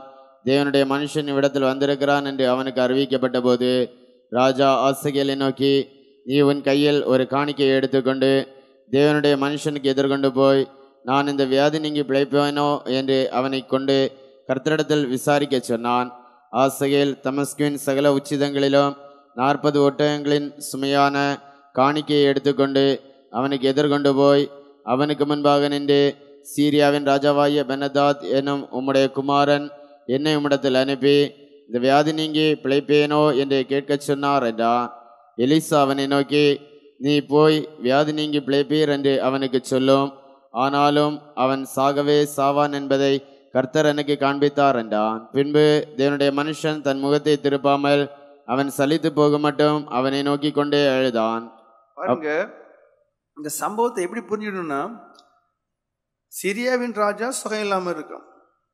சேனாபதி அனுப்புறார் ஆசகேலை, நான் பிழைப்பனா பிழைக்க மாட்டேன், வியாதி நீங்கி பிழைப்பீர், ஆனா சாவீர், என கொல்லப்படுவோம். இப்போ ஒரு சம்பவம் பாருங்க, இந்த காரியத்தை 11 வசனம். பின்பு தேவனுடைய மனுஷன் தன் முகத்தை திருப்பாமல் அவன் சலித்து போக மட்டும் அவனை நோக்கி கொண்டே அழுதான். பாருங்க, ஆசகேலையே நோக்கி பார்த்து எலிசா தீர்க்கதரிசி அழுதுட்டே இருக்கார். அதாவது ஒரு மனுஷனை பார்த்து எலிசா தீர்க்கதரிசி தம் முகத்தை மறைக்கவே இல்லை, திருப்பவும் இல்லை, சலித்து போக மட்டும். அதாவது பெரிய தீர்க்கதரிசி, பெரிய தீர்க்கதரிசி, பெரிய தீர்க்கதரிசி, வல்லமை உள்ள மனுஷன். அந்த மனுஷன் ஒரு மனுஷனை பார்த்து அந்த மனுஷனுக்கு முன்னாடி வெட்கப்படாமலேயே அந்த மனுஷனையே பார்த்து சலித்து போக மாட்டேன்னா அவர்கிட்ட இருக்கக்கூடிய பலன் எல்லாம் தீர மட்டும், அவர் தளர்ற மட்டும், அதுக்கு மேல அழுறதுக்கு முடியாத அளவுக்கு அந்த ஒரு நேரம் வரைக்கும் அவனையே பார்த்து அழுதுட்டு இருக்காராம். காரணம் என்ன தெரியுமா? இந்த மனுஷன், அதாவது ராஜாவுக்கு கீழே இருக்கிற இந்த மனுஷன் ராஜாவை போறான். அவனுடைய ராஜாவுடைய மகன் இல்ல, இந்த மனுஷன் தன்னிடத்துல செய்தி கேட்க வந்தானே இந்த மனுஷன் ஒரு கொடூரமான கொலைகாரனா மாற போறான். பெனதாத் இல்ல, அவனுக்கு கீழே இருக்கக்கூடியதான இந்த ஆசைகள்ங்கிறதான இந்த மனுஷன் ஒரு கொடூரமான கொலைகாரனா மாற போறான். அந்த கொடூரமான கொலைகாரன் எப்படி கொல்ல போறான்? ஜனங்களை கொடூரமா கொல்ல போறான். குழந்தைகளை கையில எடுத்து செவுர்ல அடிச்சு கொல்ல போறான். அதாவது வயிற்று இருக்கக்கூடியதான குழந்தைகளோட இருந்த வயிற்றை கிழிக்க போறான், கொடூரமா கொல்ல போறான். இப்படியெல்லாம் கொல்லக்கூடிய ஒரு கொலைகாரனா இருக்கிறானே, இதனால என் ஜனங்கள் மிகவும் கொடூரமாய் பாதிக்கப்பட போறாங்களே என்கிறத இனி நடக்கக்கூடிய காரியத்தை ஆசைகளை பார்க்கும் போதே ஞான திருஷ்டி அடைந்து தெளிவா பார்க்கிறார். பார்க்கும்போது சரி, எனக்கு இந்த ஆபத்தெல்லாம் வராது. நீங்க பாருங்க, எனக்கு இந்த ஆபத்தெல்லாம் வராது. ஏன்னா அவருக்கு தெரியும் இதுல அவர் சாக போறது கிடையாது. அப்ப எனக்கு இந்த ஆபத்தெல்லாம் வராதுன்னு சொல்லி தன்னை தேற்றிக்கிடல, சிரிக்கல. ஐயோ, இந்த ஜனங்கள், திருக்கூட்டமான ஜனங்கள் இந்த கொடூரனால் கொல்லப்பட போகிறார்களே என்று சொல்லி அழுற. அதான் உண்மையான இறுதி. எத்தனை பேர் பாரத்தோட கையை வச்ச கை, தன் கை வெல்லாம் வலிச்சாலும் கூட அந்த மனுஷிக்கு சுகம் கிடைக்கணும்னு சொல்லி எத்தனை பேர் ஜெபம் பண்றீங்க? ஏதோ ஒரு சிலர் ஜெபம் பண்ணுவாங்க, அவங்களெல்லாம் சம்மதிப்பேன். ஏன்? அந்த பாரம். அன்னைக்கு எலிசாவுடைய வாழ்க்கையை பாருங்க, தனக்கு ஒரு கஷ்டம் வர போறது இல்லை. ஆனா இந்த மனுஷனை பார்க்கிறார், கொடுமையான காரியம் செய்ய போறான்னு சொல்லி அறியும் போது அந்த இருதயம் உடையுது. தான் ஒரு பெரிய தீர்க்கதரிசி, வல்லமை உள்ள தீர்க்கதரிசி, அற்புதங்கள் அதிசயங்கள் சொல்லி தீர்க்கதரிசி அவன் மனசுல இல்லவே இல்லை, வெட்கமே படல. ஏன்னா கண்டிப்பா எலிசா கூட கையாசி இருந்திருக்கும், கூட எத்தனை பேர் இருந்தாங்கன்னு தெரியாது. சேனாதிபதி கூட, நீங்க நல்லா புரிஞ்சுடுங்க அந்த சிச்சுவேஷனை, நீங்க யோசித்து பார்த்தா உங்களுக்கு தெரியும். கற்பனை பண்ணி பாருங்க, 40 மிருகத்துக்கு மேல காணிக்கைகளை கொண்டு வரான். அப்ப அது கூட கண்டிப்பா 40 பேர் இருந்திருப்பாங்க. அது போக ஏகப்பட்ட ஆட்களை கூட இருந்திருப்பாங்க. சேனாதிபதி கூட யாரையும் மைண்ட் பண்ணல. அழுறாரு. சலித்து போக மட்டும் மனுஷன் அழுறாயா. அதாயா உணர்வு உள்ள இருதயம், அதாயா பாரம் உள்ள இருதயம். அவங்களுக்குள் தான் ஆவியின் வல்லமை அளவுக்கு அதிகமாய் கொடுப்பார். தொடர்ந்து வாசிங்க. அப்பொழுது ஆசகேல், என் ஆண்டவன் அழுகிறது என்ன என்று கேட்டான். அதற்கவன், நீ இஸ்ரவேல் புத்திரருக்கு செய்யும் தீங்கை நான் அறிந்திருக்கிறபடியினால் அழுகிறேன். பாருங்க, இது ஆசகேலுக்கே தெரியாது. ஏன்னா ஆசகேலுக்கே தெரியாது நான் ஒரு நாள் ராஜாவா மாறுவேன். ஏன்னா ராஜாவுடைய மகன் தான் ராஜாவா மாற முடியும். ஆனா இவன் கொலை பண்ணி அந்த ஸ்தானத்துக்கு வருவான். அது இவருக்கு தெரியும். நீ இஸ்ரவேல் புத்திரருக்கு செய்யும் தீங்கை நான் அறிந்திருக்கிறபடியினால் அழுகிறேன். நீ அவர்கள் கோட்டைகளை அக்கினிக்கு இரையாக்கி, பாருங்க அவ்வளவு உயர்ந்த கோட்டையெல்லாம் எரிச்சு சாம்பலாக்கி ஒண்ணு இல்லாமாக்கி, அவர்கள் வாலிபரை பட்டயத்தால் கொண்டு, அவர்கள் குழந்தைகளை தரையோட மோதி, அவர்கள் கர்ப்பவதிகளை கீறி போடுவா என்றான். அப்பொழுது ஆசகேல், இத்தனை பெரிய காரியத்தை செய்ய நாயாகிய உமது அடியான் எம்மாத்திரம் என்றான். அவன் என்ன நினைச்சான்? இதெல்லாம் எங்க நடந்து நிறைவேற போறது, எனக்கு மேலிருந்து உத்தரவு வராம நான் இதெல்லாம் செய்ய போறது இல்லை, அப்ப நான் ஒண்ணு இல்லை அப்படின்னு சொல்றான். அதற்கு எலிசா, நீ சீரியாவின் மேல் ராஜாவாவா என்பதை கர்த்தர் எனக்கு தெரிவித்தார் என்றான். பாருங்க, எத்தனை பேரால அடுத்தவங்களுக்கு கூடதான வலியும் வேதனையும் உணர முடிங்கிறது தான் பார்க்கணும். இந்த ஒரு இருதயம் இல்லையா, நான் ஊழியக்காரன் இல்லை, நான் ஊழியக்காரி இல்லைங்கிறத உணர்வுள்ள இருதயம். உணர்வை அருளும் ஆவியானவர் இருக்கு. ஆண்டவராகிய இயேசு கிறிஸ்து உணர்வு உள்ளவர். அப்படியே அழுதுருவார். ஒரு சம்பவத்தை பார்க்கும் அழுறார். விதவையனுடைய மகனை கொண்டு போகும்போது நிறுத்தி ஜெபம் பண்றார், குணமாக்குறார், உயிரோட எழுப்புறார். காரணம் என்னது? அந்த உணர்வு. ஐயோ, அவங்க கஷ்டப்படுறாங்க, திமிர்வாத காரணம் எப்படியா தூக்க வேண்டும் என்பதற்காக இவ்வளவு பேர் பிரயாசப்படுறாங்க. உணர்வு அடைகிறார், குணமாக்குறார். நமக்குள்ள அந்த பாரம் இருக்கணும், உணர்வு இருக்கணும். கிருபைகளும் வரங்களும் அதற்கேற்ற இல்லாவிட்டாலும் கூட அந்த பாரமும் துக்கமும் தான் முதல் காரியம். அந்த பாரமும் உணர்வும் கவலையும் துக்கமும் உங்களை நெருக்கி ஏவுமையான கண்டிப்பா அதை பார்த்து உங்களை கொண்டு ஆண்டவர் கிரியை செய்வார்.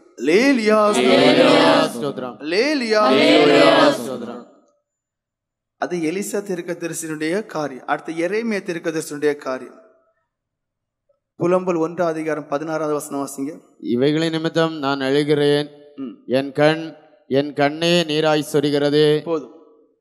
இங்க அதாவது எலிசா தீர்க்கதரிசிக்கு எந்த தரிசனம் கிடைக்கிறது? வட இஸ்ரவேல் அசீரியர்களாலே அழிக்கப்பட்டு சின்ன பின்னமாக்கப்பட்டு ஒன்னு இல்லாம போகக்கூடியதான தரிசனம் கிடைக்குது. எரேமியா தீர்க்கதரிசி கண் முன்னாடியே யூதா தேசம் எருசலேம் நகரத்தார் பிடிக்கப்பட்டு கண் முன்னாடியே கொலை செய்யப்பட்டு தரதரியா இழுத்து கொள்ளப்பட்டு மிகவும் கொடூரமாய் அவமானப்படுத்தப்பட்டு சித்திரவதைப்படுத்தப்படக்கூடிய இந்த காரியங்கள் எல்லாம் அவர் கண்ணாரையே காணுகிறார். இவைகளின் நிமித்தம் அதான் புலம்பல் என்கிறதான ஒரு புஸ்தகத்தையே அவர் எழுதிட்டார். அது எல்லாம் முழுக்க முழுக்க புலம்புறார், புலம்பி தள்ளுறார். என் ஜனம் இப்படி எல்லாம் கஷ்டப்படுறாங்களே, தேவன் எச்சரித்தும் இந்த ஜனங்கள் கீழ்ப்படியலையே, இப்ப இப்படி எல்லாம் அடிக்கப்படக்கூடிய மாடுகளை போல கொண்டு போகிறார்களே என்று சொல்லி வேதனைப்படுகிறார். இவைகள் நிமித்தம் நான் அழுகிறேன். இந்த இருதயம் தான் உங்களுக்கும் வேணும், எனக்கும் வேணும். இவைகள் நிமித்தம் நான் அழுகிறேன். யார்? எரேமியா தீர்க்கதரிசி. சம்பவங்கள் நடக்குது, பார்க்கிறாரு, வேதனைப்படுகிறார். இந்த இருதயம் தாயா பாக்கியம். இதை விட பெரிய இருதயம் இல்லை. பெரிய பிரசங்கியா இருக்கலாம், ஆனா உணர்வுள்ள இந்த இருதயமும் ஒரு மனதோடு பாரப்பட்டு ஒரு அறைக்குள்ள இருந்து ஆத்மாக்கள் ஜெபிக்கிறாங்களே, அவங்க தான் பெரிய பெரிய ஆட்கள். இந்த அனுபவம் நமக்குள்ள இருக்கான்னு பாருங்க. இவைகள் நிமித்தம் நான் அழுகிறேன், என் கண்ணே நீராய் சொரிகிறது. அப்படின்னு அர்த்தம் என்ன? என் இருதயத்துல வலி என்னை விட்டு மாறல, இருதயத்துல வேதனை என்னை விட்டு மாறல, இருதயத்துல அந்த மக்களுடைய நெருக்கம் என்னை விட்டு மாறல. அதனால என் கண் என்ன செய்யுது? ஒரு தண்ணி குடம் போல வடிஞ்சிட்டே இருக்கு. அது ஒரு தண்ணி குடம் போல வடிஞ்சு போயிட்டே இருக்கு. என்னால என்ன கண்ட்ரோல் பண்ண முடியல. யோசிங்க, உங்க அனுபவங்களை பாருங்க. எரேமியா தீர்க்கதரிசியின் புஸ்தகம் 52:10-15 வரைக்கும் வாசிங்க. அங்க அவர் கண்ணார காணக்கூடிய சில காட்சிகள் அங்க இருக்குது, வாசிங்க. பின்பு பாபிலோன் ராஜா சிதேக்கியாவின் குமாரரை அவன் கண்களுக்கு முன்பாக வெட்டினான். யூதாவின் பிரபுக்கள் எல்லாரையும் ரிப்லாவிலே வெட்டினான். சிதேக்கியாவின் கண்களை குருடாக்கி அவனுக்கு 2 விலங்குகளை போடுவித்தான். பின்பு பாபிலோன் ராஜா அவனை பாபிலோனுக்கு கொண்டு போய் அவன் மரணமடையும் நாள் மட்டும் அவனை காவல் வீட்டில் அடைத்து வைத்தான். 5ஆம் மாதம் 10ஆம் தேதியிலே பாபிலோன் ராஜாவுக்கு முன்பாக நிற்கிறவனாகிய காவல் சேனாதிபதியான நெபுசராதான் எருசலேமுக்கு வந்தான். அது நேபுகாத் நேச்சார் என்னும் ராஜா பாபிலோனை அரசாளுகிற 19ஆம் வருஷமாக இருந்தது. அவன் கர்த்தருடைய ஆலயத்தையும் ராஜாவின் அரமனையையும் எருசலேமில் உள்ள எல்லா வீடுகளையும் ஒவ்வொரு பெரிய மனிதனுடைய வீட்டையும் அக்னியினால் சுட்டெரித்து போட்டான். காவல் சேனாதிபதியோடு இருந்த கல்தேரின் இராணுவத்தெல்லாரும் எருசலேமை சுற்றிலும் இருந்த அலங்கங்களை இடித்து போட்டார்கள். பாருங்க, உள்ள இருந்த வாலிபர்களை கொன்னாங்க, உள்ள இருந்த பிரபுக்களை கொன்னாங்க, ராஜாவுடைய பிள்ளைங்க எல்லாருமே கொன்னுட்டாங்க. அரண்மனை மீதி இருக்குமா? அதுவும் கிடையாது. பெரிய பெரிய கட்டடங்கள் மீதி இருக்குமா? அதுவும் கிடையாது. எல்லாம் சுற்றி எரிச்சாங்க. சரி, அது போக சுத்தி இருக்கக்கூடியதான கோட்டைச்சோறாவது இருக்குமா? அதையும் இடிச்சு போட்டாங்க. ஒண்ணுமே இல்லாம தரையை மட்டமாக்கினாங்க. ஜனத்தின் ஏழைகளான சிலரையும் நகரத்தில் மீதியான மற்ற ஜனத்தையும் பாபிலோன் ராஜாவின் வசமாக ஓடி வந்து விட்டவர்களையும் மற்ற ஜனங்களையும் காவல் சேனாதிபதியான நெபுசராதான் சிறைகளாக கொண்டு போனான். பாருங்க, எங்களை கொன்னுராதன்னு சொல்லிட்டு அவன் பக்கத்துல போனவங்க எல்லாரும் அடிமைகளாக கொண்டு போனான். அடுத்த சம்பவம் புலம்பல் 5:11 வாசிங்க. இதோட மோசமான சம்பவம் அங்க நடக்கு. சீயோனில் இருந்த ஸ்திரீகளையும் யூதா பட்டணங்களில் இருந்த கன்னிகைகளையும் அவமானப்படுத்தினார்கள். பாருங்க, எல்லா தப்புகளையும் பண்ணினாங்க. அப்ப இதை பார்க்கும்போது இந்த இருதயம் வலிக்குது. ஆனா எத்தனை பேருக்கு அந்த பாரம் இருக்கும்னா அதான் இருக்காது. ஆனா நீங்களும் நானும் எதுக்காக அழைக்கப்பட்டோம் தெரியுமா? உணர்றதுக்கு. கொஞ்ச காலம் இருப்போம், கண்ணீர் வெடிக்கும் போது வேணும்னா உங்க ஆயுசு கொஞ்சம் குறையும். நான் என்ன சொன்னேன்? கண்ணீர் வெடிக்கும் போது ஒருவேளை உங்க ஆயுசு கொஞ்சம் குறையும், ஆனா சீக்கிரம் பரலோகம் போயிடலாம். நிறைய நாள் இருக்குன்னா சாப்பிட்டு கொடுத்து நல்லா இருங்க. அவரவருக்கு கொடுக்கப்பட்டதான தாளந்து கேட்டபடி நீங்க அதை ரெட்டிப்பா மாத்திருக்கணும். அப்ப ஊழியக்காரனுடைய இருதயம் முதல்ல இருதயம் உணர்வுள்ள இருதயம் மாத்திருக்கணும். நீங்க எவ்வளவு பேருக்கு அழுதிருப்பீங்க, எவ்வளவு பேருக்கு திறப்பின் வாசல் இருந்து ஜெபம் பண்ணிருப்பீங்கன்னு ஆண்டவர் கண்டிப்பா கேட்பார். எசேக்கியேல் தீர்க்கதரிசன புஸ்தகம் 22:30 வாசிங்க. அந்த தேசத்தை அழிக்காதபடிக்கு திறப்பிலே நிற்கவும் சுவரை அடைக்கவும் தக்கதாக ஒரு மனுஷனை தேடினேன், ஒருவனையும் காணேன். பாருங்க, தேசத்துல இதெல்லாம் நடக்கதான் செய்யும். ஆனா ஒரு கூட்ட ஜனங்கள் எழும்ப வேண்டியது இருக்கு. நம்ம தான் அந்த ஜனங்களுக்காக பாரப்பட்டு ஜெபம் பண்ணணும். அந்த ஜெபத்தை கேட்டு ஆண்டவர் நினைச்சுவாரு, எப்படிதான் கொடூரமான நடந்தாலும் கூட அதுலயும் சிலரை தப்பிக்க அவர் வல்லவராகவே இருக்கிறார். நான் தேசத்தை அழிக்காதபடிக்கு திறப்பிலே நிற்கவும் சுவரை அடைக்கவும் தக்கதாக. ஏன்னா அந்த காலங்கள்ல பாத்தீங்கன்னா சுத்தி கோட்டைச்சுவர் மாதிரி கட்டியிருப்பாங்க, எதிரிகளுள்ள வராது இருக்கத்தக்கவர். அப்படி கண்ணும் கருத்துமா இருந்து வாராங்கன்னு தெரிஞ்சா டக்குன்னு இந்த சுவரை அடைக்கத்தக்கவாறு ஒரு மனுஷனை தேடினேன், ஒருவனையும் காணேன். அப்படின்னு அர்த்தம் என்ன? உணர்வுள்ளவங்க இல்லை. இதுதான் என்னுடைய வாழ்க்கை, நான் இதுக்காக அர்ப்பணிக்கணும், நான் சீக்கிரம் இறந்து போன என்ன? நிறைய வருஷம் வாழ்ந்து யாருக்குமே பிரயோஜனம் இல்லாமல் மறிப்பதை காட்டிலும் கொஞ்ச நாட்கள் வாழ்ந்து அநேகருக்காக பிரயாசப்பட்டு மறித்து உயிரோட சாட்சியாக இருக்கிறது தான் பாக்கியமான காரியம். சிலர் இருக்கிற வாழ்க்கை பாருங்க, அவங்க இப்பவும் பேசப்பட்டு கொண்டே இருப்பாங்க, அவங்க இறந்தாச்சு பேசப்பட்டு கொண்டே இருப்பாங்க. ஏன்னா தனக்காக அந்த வாழ்க்கையை வாழல, பிறருக்காக வாழ்ந்த. ஆனா அநேகரை பாருங்க தங்களுக்காக வாழ்ந்தவங்களா இருப்பாங்க. இறந்த சில நாட்கள் கழிஞ்ச பிறகு அவங்க இருதயத்தில இருந்து நினைவுல இருந்து அப்படியே மாற்றப்பட்டு போயிருவாங்க. நீங்க அப்படி இருக்க விரும்புறீங்களா? இறந்தும் சாட்சிகளா வாழ இருக்கணும். நம்ம சாட்சியா இருக்க அழைக்கப்பட்டிருக்க, உணர்வுள்ளவங்களா இருக்கணும். புலம்பல் 2:18-19 வாசிங்க. அவர்கள் இருதயம் ஆண்டவரை நோக்கி கூப்பிடுகிறது. சியோன் குமாரத்தின் மதிலே இரவும் பகலும் நதி அவ்வளவு கண்ணீர் விடு. பாருங்க, இரவும் பகலும் நதியளவு கண்ணீர் விடு. ஓய்ந்திராது. இந்த ஒரு கிருபை ரொம்ப முக்கியம். அதாவது நைட்டும் பகலும் நம்மளுக்கு உணர்வு வந்துதான் ஆகணும். ஒரு பாரத்தோடு ஒரு ஜெபம் பண்ணிதான் ஆகணும். இரவும் பகலும் நதியளவு கண்ணீர் விடு. ஓய்ந்திராதே. ஓய்ந்திராத. எப்படி? இன்னைக்கு அழுதுட்டேன், ரொம்ப திருப்தி. ஓய்ந்திராத. உன் கண்ணின் கருப்பு வெளி சும்மா இருக்க விட்டாதே. எப்பவுமே அழுக வரத்தக்கவாறு உணர்வுள்ள ஒரு ஜெபம் ஏறெடுக்கக்கூடிய ஒரு மனுஷியா இரு. எழுந்திரு, ராத்திரியிலே முதற் சாமத்தில் கூப்பிடு. ஆண்டவரின் சமூகத்தின் உன் இருதயத்தை தண்ணீரை போல ஊற்றிவிடு. எல்லா தெருக்களின் முனையிலும் பசியினால் மூர்ச்சித்து போகிற உன் குழந்தைகளின் பிராணனுக்காக உன் கைகளை அவரிடத்திற்கு ஏறடு. ஏன்னா அங்க பஞ்சம், சிறைபிடிக்கப்பட்டு போனாங்க, குழந்தைகளை வரைக்கும் சமைச்சு அவளோட இருந்தாலும் வாய் போச்சு, கஷ்டப்படுறாங்க. இந்த சூழ்நிலையெல்லாம் பார்த்துட்டு நீ என்ன நினைக்காத, எனக்கு 3 வேளை ஆகாரம் இருக்கு, நல்ல ஒரு இடத்துக்கு வந்துட்டேன், நல்ல பாதுகாவல் தான், அப்ப இனி ஒன்றும் அணுகாது. அப்படி இருக்காத. எழுந்துரு, ராத்திலே முதற் சாமத்திலே எழுந்து கூப்பிடு. நீங்க அப்படி சத்தம் போட்டு ஜெபம் பண்ணி உங்களை யாருமே என் தூக்கத்தை கெட்டன்னு சொல்லவே மாட்டாங்க. எழுந்திரு, ராத்திரியிலே முதற் சாமத்திலே கூப்பிடு, ஆண்டவரின் சமூகத்திலே உன் இருதயத்தை தண்ணீர் போல ஊற்றிவிடு. எதுக்காக ஊற்றிவிடணுமா? அந்த நேரத்தில் உள்ள அந்த சூழ்நிலைகளை அனுசரிச்சு மக்களுக்காக ஜெபிக்கக்கூடியதான ஜெபம். உங்க வாழ்க்கையை நீங்க யோசித்து பாருங்க, நான் எப்படி இருக்கிறேன்? ஜெபிக்கிறவனா, ஜெபிக்கிறவளா?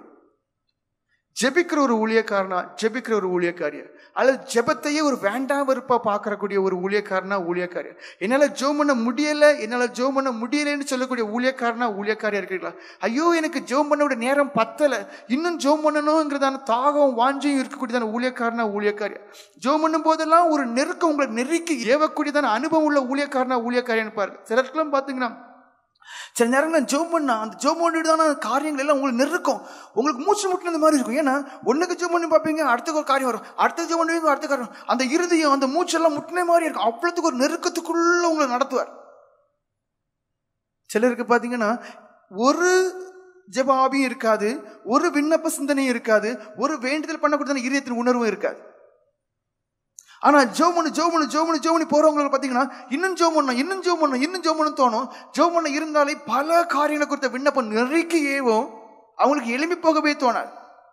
உங்க ஜீவியத்தை பாருங்க, உங்களுடைய நிலைமைகளை பாருங்க, எப்படி இருக்கிறீங்க? ஜெபிக்கிற ஊழியக்காரனா, ஜெபிக்கிற ஊழியக்காரியா? மனுஷர்களை நம்புறவங்க பேர் புழுதியில் எழுதப்படும் இருக்கு. மனுஷனை தன் நம்பிக்கையா கொண்டு இருக்கிற மனுஷன். நீங்க ஊழியத்துக்கு வந்தீங்களா, தனிமையில இருங்கய்யா. எல்லார்ட்டையுமே ஸ்நேகமா இருக்கணும், ஒரே ஸ்நேகமா இருக்கணும். ஆனா ஒரு தனிப்பட்ட ஒரு தொடர்பு நீங்க வச்சிருந்தா நீங்க விழுந்தீங்க. ஏன்னா அவங்களுடைய விசவூசி உங்களுக்குள்ள யார், அவங்களுடைய ஆலோசனை உங்களுக்குள்ள போகும். அப்படியே நீங்க சாவீங்க,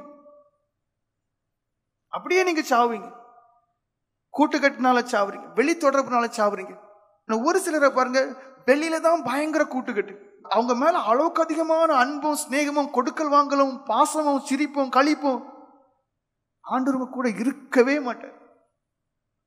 ஆண்டவர் உங்க கூட இருக்கவே மாட்டார். நீங்க தனியாளா இருங்க, எல்லாட்டையும் இங்க உள்ளவங்களோட ஸ்நேகமா இருங்க. ஒருத்தங்கிட்ட கூடி ஒருத்தங்கிட்ட குறைச்சி வைக்காதுங்க. எல்லாட்டையும் ஸ்நேகமா இருங்க. ஆனா தனியாளா இருக்கு. எப்பவுமே தான் காரியங்களை செய்யணும், கூட்டமா செய்ய வேண்டிய காரியங்களை சேர்ந்து செய்யுங்க. ஆனா தனியாளா இருக்கு. ஆண்டவர் நீங்களும் ஒரு உறவுல வருங்க, நல்லா இருப்பீங்க, கைவிடவே மாட்டேன். நெருக்கம் வரும், கஷ்டம் வரும், ஆனா விழுவீங்க, ஆனா எழும்பி வருவீங்க. ஆனா மற்றவங்களை பாருங்க, விழுவாங்க, அதோட முடிஞ்சு. ஒரு எக்ஸாம்பிள் சொல்றேன், அது உங்களுக்கு பிரயோஜனமா இருக்கும். யோசபாத்துங்கிறதான ஒரு ராஜா, இருக்கிறதுல பெஸ்டான ராஜானா யோசபாத்துன்னு சொல்லுவாங்க. கடைசி தவறி போயிட்டார். 2 நாளாகவும் 17 அதிகாரம் 3-4 வசனங்களை வாசிங்க. இதெல்லாம் எதுக்கு சொல்றேன்னா, தனிப்பட்ட விதத்துல சிலரை கூப்பிட்டு பேசியாச்சு, தனிப்பட்ட விதத்துல சிலரை சொல்லியாச்சு, இல்ல பொதுவா சொல்லியாச்சு. ஆனா நீங்க எல்லாம் மாறவே இல்லை. சிலர் எல்லாம் எதையும் இழக்க தயார், கூட்டுக்கட்ட விட தயார் இல்லை. அட மனுஷா, உன் ஊழியம் தான் முக்கியம், உன்னுடைய அழைப்பு தான் முக்கியம், உன்னுடைய பரிசுத்த ஜீவன் தான் முக்கியம். நீ தேவனுக்கு கணக்கு கொடுக்க ஒரு நாள் இருக்கு. நீ எப்படி கணக்கு கொடுப்பான்னு கேட்கிறேன். நீ அழைக்கப்பட்டது ஊழியத்துக்கு, நீ வந்திருக்கிறது ஊழியத்துக்கு. நீ உன் உண்மைத்தன்மையை, நம்பிக்கைத்தன்மையை அவங்களுக்கு காட்டல, தேவனுக்கு காட்டல, சபைக்கு காட்டல, எங்க போய் நிப்பிய? வாசிங்க. கர்த்தர் யோசபாத்தோடு இருந்தார், அவன் பாகால்களை தேடாமல். பாருங்க, ஒரு நல்ல ஒரு ராஜா, தேவனே அந்த மனுஷனோடு இருந்தார் என்று சாட்சி சொல்லப்பட்டிருக்கு. நீங்க எல்லாம் ரட்சிக்கப்பட்டது உண்மைதாயா, அபிஷேகம் பெற்றது உண்மைதாயா, ஆவிக்குரியவங்கள தான் இருந்தீங்க. அதாவது எப்படி கண்டுபிடிக்கலாம்னா, யார் யாருக்கெல்லாம் ஜெபம் பண்ண முடியலையோ, யார் யாருக்கெல்லாம் ஜெபம் பண்றது வேண்டா விருப்பம் இருக்கோ, எத்தனை பேர் கட்டாயத்தின் பேர் வாரீங்களோ, நீங்க எல்லாம் உங்க நம்பிக்கை எங்க கொடுத்தீங்க, அங்க கொடுத்தீங்க. குடும்பத்தாட்ட அதிகமா தொடர்பு வைக்கிறீங்களா, செத்தீங்க. ஏன்? தேவன்கிட்ட பேச நேரம் கிடைக்கல, சாவீங்க. ஒரு அனுபவம் இருக்க முடிஞ்சு. வெளியே ஆட்கிட்ட ரொம்ப க்ளோஸ், ரொம்ப நெருக்கம், செத்துங்க. ஏன்? ஜெபத்துல வந்து பாருங்க, அந்த சிந்தனை தான் ஓடும். ஆண்டவரை இயேசு சொல்ல முடியுமா? முடியாது. அது எப்படி வரும் உடனே? அது எப்படி வரும்னு கேட்கிறேன். வராது. இந்த நினைவில் தான் வந்து முட்டி மோதும், சாவுங்க. வாசிங்க. கர்த்தர் யோசபாத்தோடு இருந்தார், அவன் பாகால்களை தேடாமல் தன் தகப்பனாகிய தாவீது முன்னாட்களில் நடந்த வழிகளில் நடந்து. பாருங்க, நல்ல ஒரு மனுஷன், நல்ல ஒரு ராஜா, ராஜாவா இருக்கும் போதும் கர்த்தர் அவனோடு கூட இருந்தார். அவன் வந்து விக்கிரங்களை வணங்கலை, தாவீது ராஜா போல இருந்தார். தன் தகப்பனுடைய தேவனை தேடி இஸ்ரவேலுடைய செய்கையின்படி நடவாமல் அவருடைய கற்பனைகளின்படி நடந்து கொண்டான். ரொம்ப கஷ்டம். ஒரு ராஜாவா இருந்து தேவனை இரவும் பகலும் தேடக்கூடிய ஒரு மனுஷனா இருந்தார். அதான் சொல்லப்பட்டிருக்கு, கர்த்தர் அவனோடு இருந்தார். எப்படி கர்த்தர் அவனோடு இருந்தார்? அவன் இரவும் பகலும் தேவனை தேடக்கூடிய மனுஷன், ஜெபிக்கிற மனுஷனா இருந்தான். அவன் இஸ்ரவேலுடைய செயலின் படி நடவும். அப்படின்னா அங்குள்ள மக்கள் எப்படி இருந்தார்கள்? விக்கிரங்களை வணங்குனாங்க, மனம் போல போக்குறாங்க. ஆனா இப்படி இல்லை. இந்த மனுஷன் அவருடைய கற்பனைகளின் படி நடந்த ஒரு ராஜாவா இருந்து தேவ கற்பனைகளின் படி தன்னை காத்துக்கொள்றது சாதாரண காரியம் கிடையாது, பெரிய காரியம், கஷ்டமான காரியம். அப்படி செய்து தேவனோடு கூட இருந்த மனுஷன், தேவனும் ராஜாவோடு கூட இருந்தார். ஆனா போக போக என்ன ஆகுது தெரியுமா? கூட்டுக்கட்டு மட்டும் கொஞ்சம் மாறுது. அதுக்கப்புறம் எல்லாமே தோல்வி அமையுது. உங்க வாழ்க்கை நீங்க பாருங்க, மாம்சத்துல முடிச்சிட்டு இருக்கிறீங்க பாருங்க. சுதந்திரங்கிறது ஒண்ணு இந்த உலகத்துல நமக்கு தேவன் கொடுக்கவே இல்லை. சிம்பிள் எக்ஸாம்பிள், ஏதேன் தோட்டம் சுதந்திரமா விட்டார், ஒரு கற்பனையை கொடுத்தார், இதை மட்டும் செய்யாதனர். அதே போல இந்த பூமியில சுதந்திரமா விட்டுட்டாரு, சொன்னாரு இந்த பிரமாணங்களை மட்டும் கைக்கொள். இப்ப என்ன? சுதந்திரமா இருக்கணும் இல்ல. நீ சுதந்திரமா இருக்க விரும்பினாலே நரகத்தை விரும்புறான்னு அர்த்தம். அவன் தன் தகப்பனை தேடி கற்பனைகளையும் படித்தான். கற்பனை கொடுக்கப்பட்டிருக்கு, அதன்படி தான் நடக்கணும். அந்த கற்பனை என்ன சொல்லுது? நீ கெட்டவர்கள் ஆகாதோட தொடர்பு வைக்காதன்னு. ஆனா தொடர்பு ஏற்ற வைக்கிறார் தெரியுமா? 2 நாளாகவும் 18:1 வாசிங்க. யோசபாத்துக்கு மிகுந்த ஐஸ்வர்யமும் கனமும் உண்டாயிருந்தது. அவன் ஆகாபோடே சம்பந்தம் கலந்து. அதாவது இருக்கக்கூடிய ராஜாக்களையே மோசத்திலே அந்த அர்த்தத்துல கெட்ட ராஜா யாருன்னா ஆகாப் ராஜா. தொடர்பு ஏற்ற வைக்கிறான் தெரியுமா? அந்த ராஜாட்ட தான் கனம் உள்ளவன், ஐஸ்வர்யம் உள்ளவன் தொடர்பு வைக்கிறது கொஞ்சமும் கொள்ளாத கொலகாரன்ட்ட, ஒண்ணுக்கும் உதவாதவன்ட்ட தொடர்பு வைக்கிறார். அடுத்த கட்டம் என்ன பண்றாரு? 2 ராஜாக்கள் 8ஆம் அதிகாரம் 16-18 வரைக்கும் வாசித்தா இங்க என்ன பண்றாரு? யோசபாத்தின் மகனுக்கு ஆகாபின் மகளை கல்யாணம் பண்ணி வைக்கிறார். முதல்ல தொடர்பு வைக்கிறாரு, அதுக்கப்புறம் உறவா மாறுறாரு. அடுத்த கட்டம் எங்க போய் நிக்குது? ஆகாப்பு சொல்லக்கூடிய எல்லா தீமையான காரியத்துக்கும் தான் என்ன செய்யறாரு? தலையாட்டுறாரு. 1 ராஜாக்கள் 22ஆம் அதிகாரம் 3-4 வசனங்களை வாசிங்க. இஸ்ரவேலின் ராஜா தன் ஊழியக்காரரை நோக்கி, கீலேயாத்தில் உள்ள ராமோத் நம்முடையதென்று அறியீர்களா? நாம் அதை சீரியா ராஜாவின் கையிலிருந்து பிடித்து கொள்ளாமல் சும்மா இருப்பானேன் என்று சொல்லி யோசபாத்தை நோக்கி, கீலேயாத்தில் உள்ள ராமாத்தின் மேல் யுத்தம் பண்ண என்னோடு கூட வருகிறீரா என்று கேட்டான். யோசபாத், இஸ்ரவேலின் ராஜாவை நோக்கி, நான் தான் நீர், என்னுடைய ஜனங்கள் உம்முடைய ஜனங்கள், என்னுடைய குதிரைகள் உம்முடைய குதிரைகள் என்றான். இங்கதான் சாவியா பகுத்தறிவு பெயரும் ஆவியான ஒரு பெயருவாரு. நீங்க சாவுவீங்க. தேவனுக்கு முக்கியத்துவம் கொடுத்து இரவும் பகலும் ஜெபித்து தேவைக்கு மட்டும் பேசி நல்லா இருக்கியான்னு கேட்டு ஒதுங்கி போகிற மனுஷன் கடைசி வரைக்கும் விழவே மாட்டான். அவன் பாவிகள் இருக்கிற இடத்துல நிக்க மாட்டான், பரிகாசம் இருக்கிற இடத்துல உட்கார மாட்டான். ஆனா உங்களுக்கு அந்த பாவிகள் தான் எப்படி இருக்கு? ரொம்ப உயர்த்தியா தெரியும். ரட்சிக்கப்படாத மனுஷன் தான் உங்களுக்கு உயர்த்தியா தெரியும். அந்த பரிகாசக்காரன் தான் உங்களுக்கு ரொம்ப கனமா இருக்கும். நான் சொல்ற வார்த்தையை நம்புங்க. இங்க இருந்து சொல்றேன், உங்க வாழ்க்கை ஆவிக்குரிய ஜீவன், நீங்க எவ்வளவு பெரிய ஆவிக்குரிய சொல்லலாம், உங்க கூட ஆண்டவர் இருக்க மாட்டார். சோதிச்சு பாருங்க, நீங்க எப்படிப்பட்ட ஆளா இருந்து உங்க கூட ஆண்டவர் இருக்க மாட்டார். ஆவிக்குரிய வரையெல்லாம் இருக்குன்னு சொல்லலாம். நான் சொல்றேன் அதெல்லாம் பொய்யும் மாயுமானது. என்ன அந்தந்த இடத்துல சபை நிமித்தம் உங்க கூட சில காரியங்களை பண்ணுவார், அவ்வளவுதான். உங்க கூட ஆண்டவர் கிடையாது, இருக்க மாட்டார். தேவனுக்கு முதலிடம் கொடுக்க, முதலாவது ராஜ்யத்தை தேடுங்க இருக்கு. நீங்க முதலாவது யாரு? இந்த உறவுகளை பலப்படுத்துறீங்க. தேவனோடு இருந்த மனுஷன், தேவன் அவனோடு கூட இருந்த மனுஷன் இப்ப என்ன ஆகி போச்சு? ஆகாபோடு நெருங்கிட்டார். என்ன சொல்லிட்டாரு? நான் தான் நீர். எப்படி சொல்ல முடியும்? நீர் தான் நான், அதை எப்படி சொல்ல முடியும்னு கேட்கிறேன். அவன் துஷ்டன், கொலைகாரன் ஆகாப். இங்கதான் மதிமயங்கி போகும். சேராத ஐயா கூட்டுக்கட்டு வைக்காதன்னு சொன்ன காரணம் என்னதான்? மதிமயங்கி போகும். பேசி பேசி பேசி பேசி பேசி அதுக்கு பிறகு என்ன ஆகும்னா, பரிசுத்தம் நம்மளை விட்டு எடுபட்டு போகும், தேவ பயம் எடுபட்டு போகும், தேவ பிரசனம் எடுபட்டு போகும், ஒண்ணுமே நம்மகிட்ட இருக்காது. உலக மனுஷனை போலயே மாறிடும். நான் தான் நீர். அது என்ன? ஆகாப்பு யோசேப்பை பார்த்து மாற முடியுமா? விக்கிரக தோப்புடைய மனுஷன். தன் வீட்டுல, தன் அரண்மனையில 400 பேருக்கு டெய்லி ஏசபேல் பாகாலின் தீர்க்கதரிசிகளுக்கு உணவு கொடுத்துட்டு இருந்தா. உள்ளேயே ஆராதனை உண்டு. அது எப்படி சொல்ல? நான் தான் நீர், நீர் தான் நான் சொல்ல முடியும்? என் ஜனம் தான் உங்களுடைய ஜனம் எப்படி சொல்ல முடியும்? இஸ்ரவேலில் என்ன இருக்கு? விக்கிரக ஆராதனை. அங்க எருசலேம் தேவாலயத்தில் அவங்க வர விடல. தான்லயும் பெத்தேல் நினைக்கிறேன், 2 இடத்துலயும் பெரிய விக்கிரகங்களை வச்சு நீங்க எருசலேமுக்கு போக கூடாதுன்னு சொல்லி அங்க ஆராதனை நடத்தக்கூடிய இடம் தான் வட இஸ்ரவேல். எப்படி சொல்லலாம்? ஏன் ஜனம் தான் ஓன் ஜனம், ஓன் ஜனம் தான் ஏன் ஜனம் எப்படி சொல்ல முடியும்? மதிமயங்கி போகும். இங்க அநேகர் இப்படிதான் மதிமயங்கி இருக்காங்க. நாங்க சொல்லுடைய சத்தியம் உங்களுக்கு ஏற்றுக்கொள்ள முடியாது. விடியான்னு சொன்னா சாகர வரைக்கும் அதான் முக்கியம். நாசமா போறீங்க, அழிஞ்சு போறீங்க. ஆவிக்குரிய ஜீவன் ஒன்னும் இல்லை, வெறுமையான, அதாவது வெறும் போடு மட்டும்தான் இருக்கு. ஒருபடி மேல சொல்றேன், இன்னும் மதிமயங்கி இருக்க சொல்றேன். 1 ராஜாக்கள் 22 அதிகாரம் 17 வசனம் வாசிங்க. அப்பொழுது அவன், இஸ்ரவேல் எல்லாரும் மேய்ப்பன் இல்லாத ஆடுகளைப் போல. அதாவது இப்போ யுத்தத்துக்கு போறாங்க, அசிரிய ராஜாக்கு எதிராக யுத்தத்துக்கு போறதுக்கு ஆகாபு தூண்டுறான். யார? யோசபாத்தை. அப்போ விசாரிக்கிறாங்க. ஒரு தீர்க்கதரிசி மிகாயா என்ற தீர்க்கதரிசியை சொல்றான், போடி இடங்கள்ல உங்க கூட ஆண்டவர் இருக்க மாட்டாரு, நீங்க ஜெயிக்க போறது இல்ல, ஆகாப்பு இறந்து போவான்னு. இது எதையுமே வகை வைக்கல. ஏன் மதிமைங்கிறது மூளை, அதாவது கெட்டு போறது எந்த எக்ஸ்ட்ரீம் பாருங்க, ரொம்ப மோசமான எக்ஸ்ட்ரீம். தேவ மனுஷன் எச்சரிக்கும் போது உங்களுக்கு என்ன தோணணும்? அப்படியே ஆகாப்பு நான் வரமாட்டேன், இது தேவஸ்தம் இல்லை நீ சொல்லலாம். நீங்க எப்படி? அது அவருக்காக மட்டும் கொஞ்சம் வளைஞ்சு கொடுப்பீங்க, அவனுக்காக கொஞ்சம் வளைஞ்சு கொடுப்பீங்க, அந்த குடும்பத்துக்காக கொஞ்சம் வளைஞ்சு கொடுப்பீங்க. செத்தீங்கய்யா. அவங்கள உங்களை தூக்கி ராஜா மாதிரி தூக்கி தலை வச்சிருக்கலாம். ஆனா என் தேவன் எப்பொழுதோ உங்களுக்கு புலியில போட்டுட்டார். அங்க ஜீவ புஸ்தகத்தில் எழுதப்பட்ட அந்த பேரை கிறுக்கிட்டு புலியில் எழுதிட்டார். புலியில் எழுதின அர்த்தம் என்ன? அது நாள் பட என்ன ஆகிரும்? காற்று விழுந்து தூசி விழுந்து அது என்ன ஆகிரும்? அப்படியே அழிஞ்சு போயிடும். யாரும் அழிக்க வேண்டிய தேவையே கிடையாது. பரிதாபமான நிலைமை.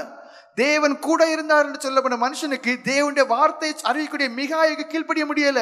என்ன செய்யறாங்க? போறாங்க. ஆசிங்க. அப்பொழுது அவன், இஸ்ரவேல் எல்லாரும் மேய்ப்பன் இல்லாத ஆடுகளைப் போல மலைகளிலே சிதறடிக்கப்பட்டதை கண்டேன். அப்பொழுது கர்த்தர், இவர்களுக்கு எஜமான் இல்லை, அவரவர் தம் தம் வீட்டிற்கு சமாதானத்தோடு திரும்ப கடவர்கள் என்றார் என்று சொன்னான். பாருங்க, போடி இடங்களை தோற்று போவீங்க, திரும்பி தான் வருவீங்க ஜெயம் இல்லாம. அதே போல நடந்துச்சு. அவன் போகாம இருந்திருக்கணும். போறாங்க, ஆகா பம்பு குத்தி அங்க சாவுறான். இந்த ஆளு விட்டா தப்புனா போதும் சொல்லி ஓட்டம். அடுத்த சங்கடமான காரியம் என்ன? முதல் காரியம் என்ன சொன்னேன்? தொடர்பே வைக்க கூடாது நீ. 2வது காரியம் என்ன சொன்னேன்? சம்பந்தம் கலந்துட்டாரு. அப்போ ஒருபடி உள்ள போயாச்சு. அடுத்த கடி என்ன? நான் தான் நீங்க, நீ தான் நான் சொல்லிட்டாரு, முடிஞ்சு போச்சு. ஒருபடி மேல போய் அடுத்து என்ன ஆச்சு? கர்த்தருடைய மனுஷனை எச்சரிக்கும் போதும் புத்தி வரல. இப்போ ஒரு என்ன ஆயிட்டு? போன இடம் ஜெயில திரும்பி ஓடுறாங்க. இவ்வளவு பண்ணின பிறகும் ஒரு மனுஷனுக்கு புத்தி வரல. இங்க அநேக நிலைமை அப்படிதான். ஆகாப்பு இறந்து போறார். ஆகாப்புடைய மகன் அடுத்தது பதவிக்கு வருது. அந்த மகன் சொல்றான், என்ன பார்க்கணும், மோவாபியோட யுத்தம் பண்ண போவானி. அப்ப இந்த மனுஷன் என்ன சொல்லணும், நான் எல்லாம் வரமாட்டேன், உன் அப்பன் கூட நான் கூட்டு சேர்ந்தேன், தொலைஞ்சு போனேன், நான் வரமாட்டேன்னு சொல்லணும். அங்கே அதே பதில சொல்றார். 2 ராஜாக்கள் 3ஆம் அதிகாரம் 7ஆம் வசனம் வாசிங்க. மோவாபின் ராஜா எனக்கு விரோதமாய் கலகம் பண்ணினான். மோவாபியவர் மேல் யுத்தம் பண்ண என்னோட கூட வருகிறீரா என்று யூதாவின் ராஜாவாகிய யோசபாத்தை கேட்டு அனுப்பினதற்கு அவன், நான் வருகிறேன், நான் தான் நீர், என்னுடைய ஜனங்கள் உம்முடைய ஜனங்கள், என்னுடைய குதிரைகள் உம்முடைய குதிரைகள் என்றான். இவனை மாதிரி அறிவில்லாத மனுஷன் யாரு, அவன்கிட்ட பட்டும் திருந்த மாட்டான். இங்க அநேகர் அப்படிதான் ஐயா, இங்க அநேகர் அப்படிதான் ஐயா. பாடம் படிச்சு கொடுத்தாலும் புரிஞ்சிட மாட்டாங்க, சொல்லி கொடுத்தாலும் புரிஞ்சிட மாட்டாங்க, தனியா சொன்னாலும் புரிஞ்சிட மாட்டாங்க, சாகுற வரைக்கும் புரிஞ்சிட மாட்டாங்க. நீங்க ஆவிக்குரியவங்களா இல்ல, அந்த பரிசுத்தாவி எடுபட்டு போச்சு. உலகத்தின் ஆவி உங்களை பிடிச்சிருக்கு, மாம்சிகத்தின் ஆவி உங்களுக்கு பிடிச்சிருக்கு, மனுஷனை பிரியப்படுத்த ஆவிதான் உங்களுக்குள்ள இருக்கே தவிர தேவ ஆவி கிடையாது. வேதனையோட சொல்றேன். ஏன்னா உங்க ஒவ்வொருத்தங்களையும் தேவன் எடுத்து பயன்படுத்த விரும்புறார். நீங்களாம் நல்லா இருக்கலாம் ஐயா, நீங்களாம் நல்லா இருக்கலாம், உயர்ந்த இடத்துல இருக்கலாம். ஆனா இப்படிப்பட்ட கூட்டு கட்டுனாலேயே தொலைஞ்சி ஜெபம் இல்ல, நாசமா போயிட்டு இருக்கிறீங்க. இங்க பாருங்க, பட்டு திருந்தல மகன்கிட்டையும் அதே சொல்ற, நான் தான் நீர், என்னுடைய ஜனம் தான் உங்களுடைய ஜனம். ஒருக்கா இந்த கூட்டுக்கட்டுக்குள்ள மாட்டிட்டீங்க, வெளியில வர ரொம்ப கஷ்டம். 9 நியாயம் நீங்க சொல்லுவீங்க, ஆனா தேவ சமூகத்துல சொல்றேன், உங்க கூட்டுக்கட்டுகளை எதுவானாலும் தப்பு. இங்கேயே உங்களுக்குள்ள ஒரு கூட்டுக்கட்டு வச்சிருந்தாலும் சரி, அதுவும் தப்பு. தனி மரமா இருக்கு, சேர்ந்து எல்லாரும் ஒரே மாதிரி ஸ்நேகிங்க, அதுல ஒரு 2 வேட்டு, அது ஒரு 3 வேட்டு, தப்பு பாவம்.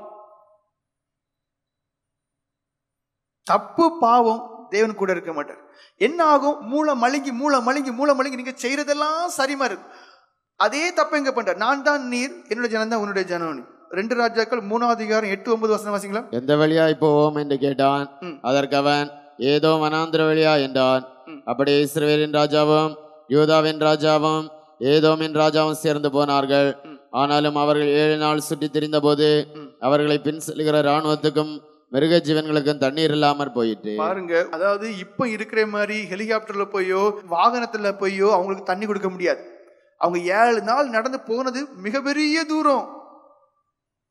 இங்க என்ன தெரியுமா சொல்லப்பட்டிருக்கு, அவங்களோடு இருந்த இராணுவத்துக்கும் மிருக ஜீவன்களுக்கும். ஏன் இராணுவக்காரங்க மிருகத்தை கொண்டு போனோம், ஏன்னா அவங்களுக்கு வேற ஒன்றும் கிடையாது, இதை தான் அங்க சமைச்சு சாப்பிடணும். இப்போ என்ன செய்வாங்க, ஹெலிகாப்டர்லயோ ஃப்ளைட்லயோ போய் ராணுவ வீரர்கள் முன்னோக்கி போயிட்டு இருக்கு, அந்த இடத்துல போய் சாப்பாடு உணவுகள் போய் இறங்கிறோம். அப்ப அந்த காலம் அப்படி ஒன்றும் கிடையாது. அப்ப யுத்தத்துக்கு போறாங்களா கூட எல்லாத்தையும் கொண்டு தான் போகணும். இப்ப என்ன ஒரு சங்கடமான காரியம், தண்ணியே இல்லை, தண்ணி இல்லை, எல்லாம் இருந்து தண்ணி இல்லைன்னா மனுஷன் வாழ முடியுமா, தகிச்சு சாவுவான், சாகக்கூடிய ஒரு கண்டிஷன்ல வந்துட்டாங்க. அது தொடர்ந்து படிச்சா இருக்கும். எலிசா தீர்க்கதரிசி ஒரு அற்புதம் செய்யறாரு, வால்கால் வெட்ட சொல்றாரு, தண்ணி வர செய்யறாரு, செய்ததுனால அவங்க தண்ணி குடித்து தப்புறாங்க. தேவன் கூட இருக்க மாட்டாரு பாருங்க, விருப்பம் இல்லாத காரியங்கள். ஆனா எலிசா தீர்க்கதரிசின்ற ஒரு இறக்கம் இருந்ததுனால தண்ணி கிடைச்சு, அது நீ தொடர்ந்து படிக்கும்போது அற்புதமா தண்ணி கிடைச்சு.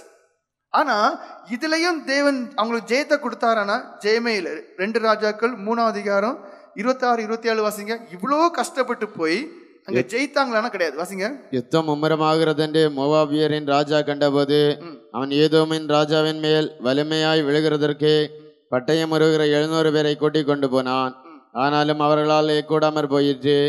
அப்பொழுது அவன் தன் ஸ்தானத்திலே ராஜாவாக போகிற தன் சிரேஷ்டபுத்திரனை பிடித்து அலங்கத்தின் மேல் அவனை சர்வாங்க தகன பலியா பலியிட்டான். அப்பொழுது இஸ்ரவேல் மேல் கடும் கோபம் உண்டதினால் அவர்கள் அவனை விட்டு புறப்பட்டு தங்கள் தேசத்திற்கு திரும்பி விட்டார்கள். பாருங்க, பட்டும் தந்தாது. ஆகாப்பு நாட்கள்ல போனாங்க, தோத்து வந்தாங்க, இங்கே அதே மாதிரி திரும்பி வந்துட்டாங்க.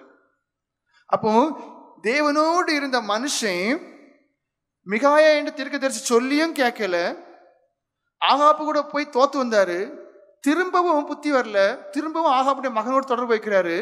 திரும்ப என்ன ஆகுது, தாகம் குடிக்க தண்ணி இல்லாம கஷ்டப்படக்கூடிய சூழ்நிலை ஆண்டவர் தான் தப்பிச்சு விட்டுறாரு. புத்தி வரல, திரும்பி வரல, யுத்தத்துக்கு போறாங்க, ஒண்ணுமே ஜெயிக்கல, திரும்பி வராங்க. உங்க வாழ்க்கையில் இப்படிதான் இருக்கும். கூட்டுக்கட்டு வச்சுட்டீங்க, தேவனோட தொடர்பு இல்லை. ஒருவேளை தேவனுடைய சபை நிமித்தம், ஏன்னா உங்களுக்கு ஒரு கெட்ட பேர் வரும்போது சபை கெட்ட பேர் வருங்கிறக்காண்டி அந்தந்த சூழ்நிலைகள்ல அங்க மிகாய கொண்டு எச்சரிப்பாரு, அது போக தண்ணீர் தருவாரு, தப்பிச்சு விடுவாரு. ஆனா உங்களுடைய வாழ்க்கையை நீங்க பாருங்க, ஜெயமா இருக்கும்னா தேவ சமூகத்தின் ஜெயமே கிடையாது. உங்க தனிப்பட்ட வாழ்க்கையில ஜெயம் இருக்கும்னா ஜெயமே இருக்காது. இருக்குமா? இருக்க போறதும் கிடையாது. இனி இருக்க போறது. அதிகாரத்தை கொடுத்திருக்காரு தேவ சமூகத்தை சொல்றேன், இதுதான் கடைசி வரைக்கும் இருக்கும். கூட்டுக்கட்டை விடுங்க, வெளி தொடர்பை விடுங்க, இங்கேயும் தேவையில்லாத கூட்டுக்கட்டுகளை விடுங்க, தேவ சமூகத்துல காத்திருங்க. செய்ய வேண்டிய வேலை கூட்டமா செய்யுங்க. எல்லார்ட்டும் ஒரே ஸ்நேகம், நீங்க நல்லா இருப்பீங்க. அதே ஆளோட குறித்து இன்னொரு எக்ஸாம்பிள் சொல்றேன். 2 நாளாகமும் 20:35-37 வரைக்கும் வாசிங்க. அதற்கு பின்பு யூதாவின் ராஜாவாய யோசபாத் பொல்லாப்பு செய்கிறவன் அகசியா என்னும் இஸ்ரவேலின் ராஜாவோட தோழமை பண்ணினான். இந்த யோசபாத்துக்கு புத்தியே கிடையாதாங்க. சும்மா தேவையில்லாத இஸ்ரேல் ராஜாவை எல்லாருடையுமே தொடர்பு தோழமை பண்ணினான். தர்சீசுக்கு போகும்படிக்கு கப்பல்களை அவனோட கூடிக்கொண்டான். அப்படியே எஸ்யோன் கேபேரிலே கப்பல்களை செய்தார்கள். பாருங்க, ஒரு கப்பல்லாம் அந்த காலத்துல செய்யணும்னா அதெல்லாம் பயங்கர செலவு. வணிகத்தை ஒண்ணுக்கு ஒன்னா பெருசாக்குறதுக்கு நீங்க இங்கதான் தப்பு பண்றீங்க. உங்களுக்கு ஆலோசனை தரக்கூடிய ஆலோசனை எல்லாம் நீங்க பெருசா எண்ணுவீங்க. ஆமா, உண்மைதான், அது ரொம்ப நல்லா இருக்கு, இது நல்லா இருக்கு. மனுஷா, அது தேவனாலே கொடுக்கப்பட்ட ஆலோசனை கிடையாது. ஆனா எங்க ஆலோசனை எல்லாம் நீங்க அற்பமா எண்ணிக்கிட்டு யாரோ சொல்றதெல்லாம் பெருசா எண்ணி போயிட்டு இருக்க தெரியுமா?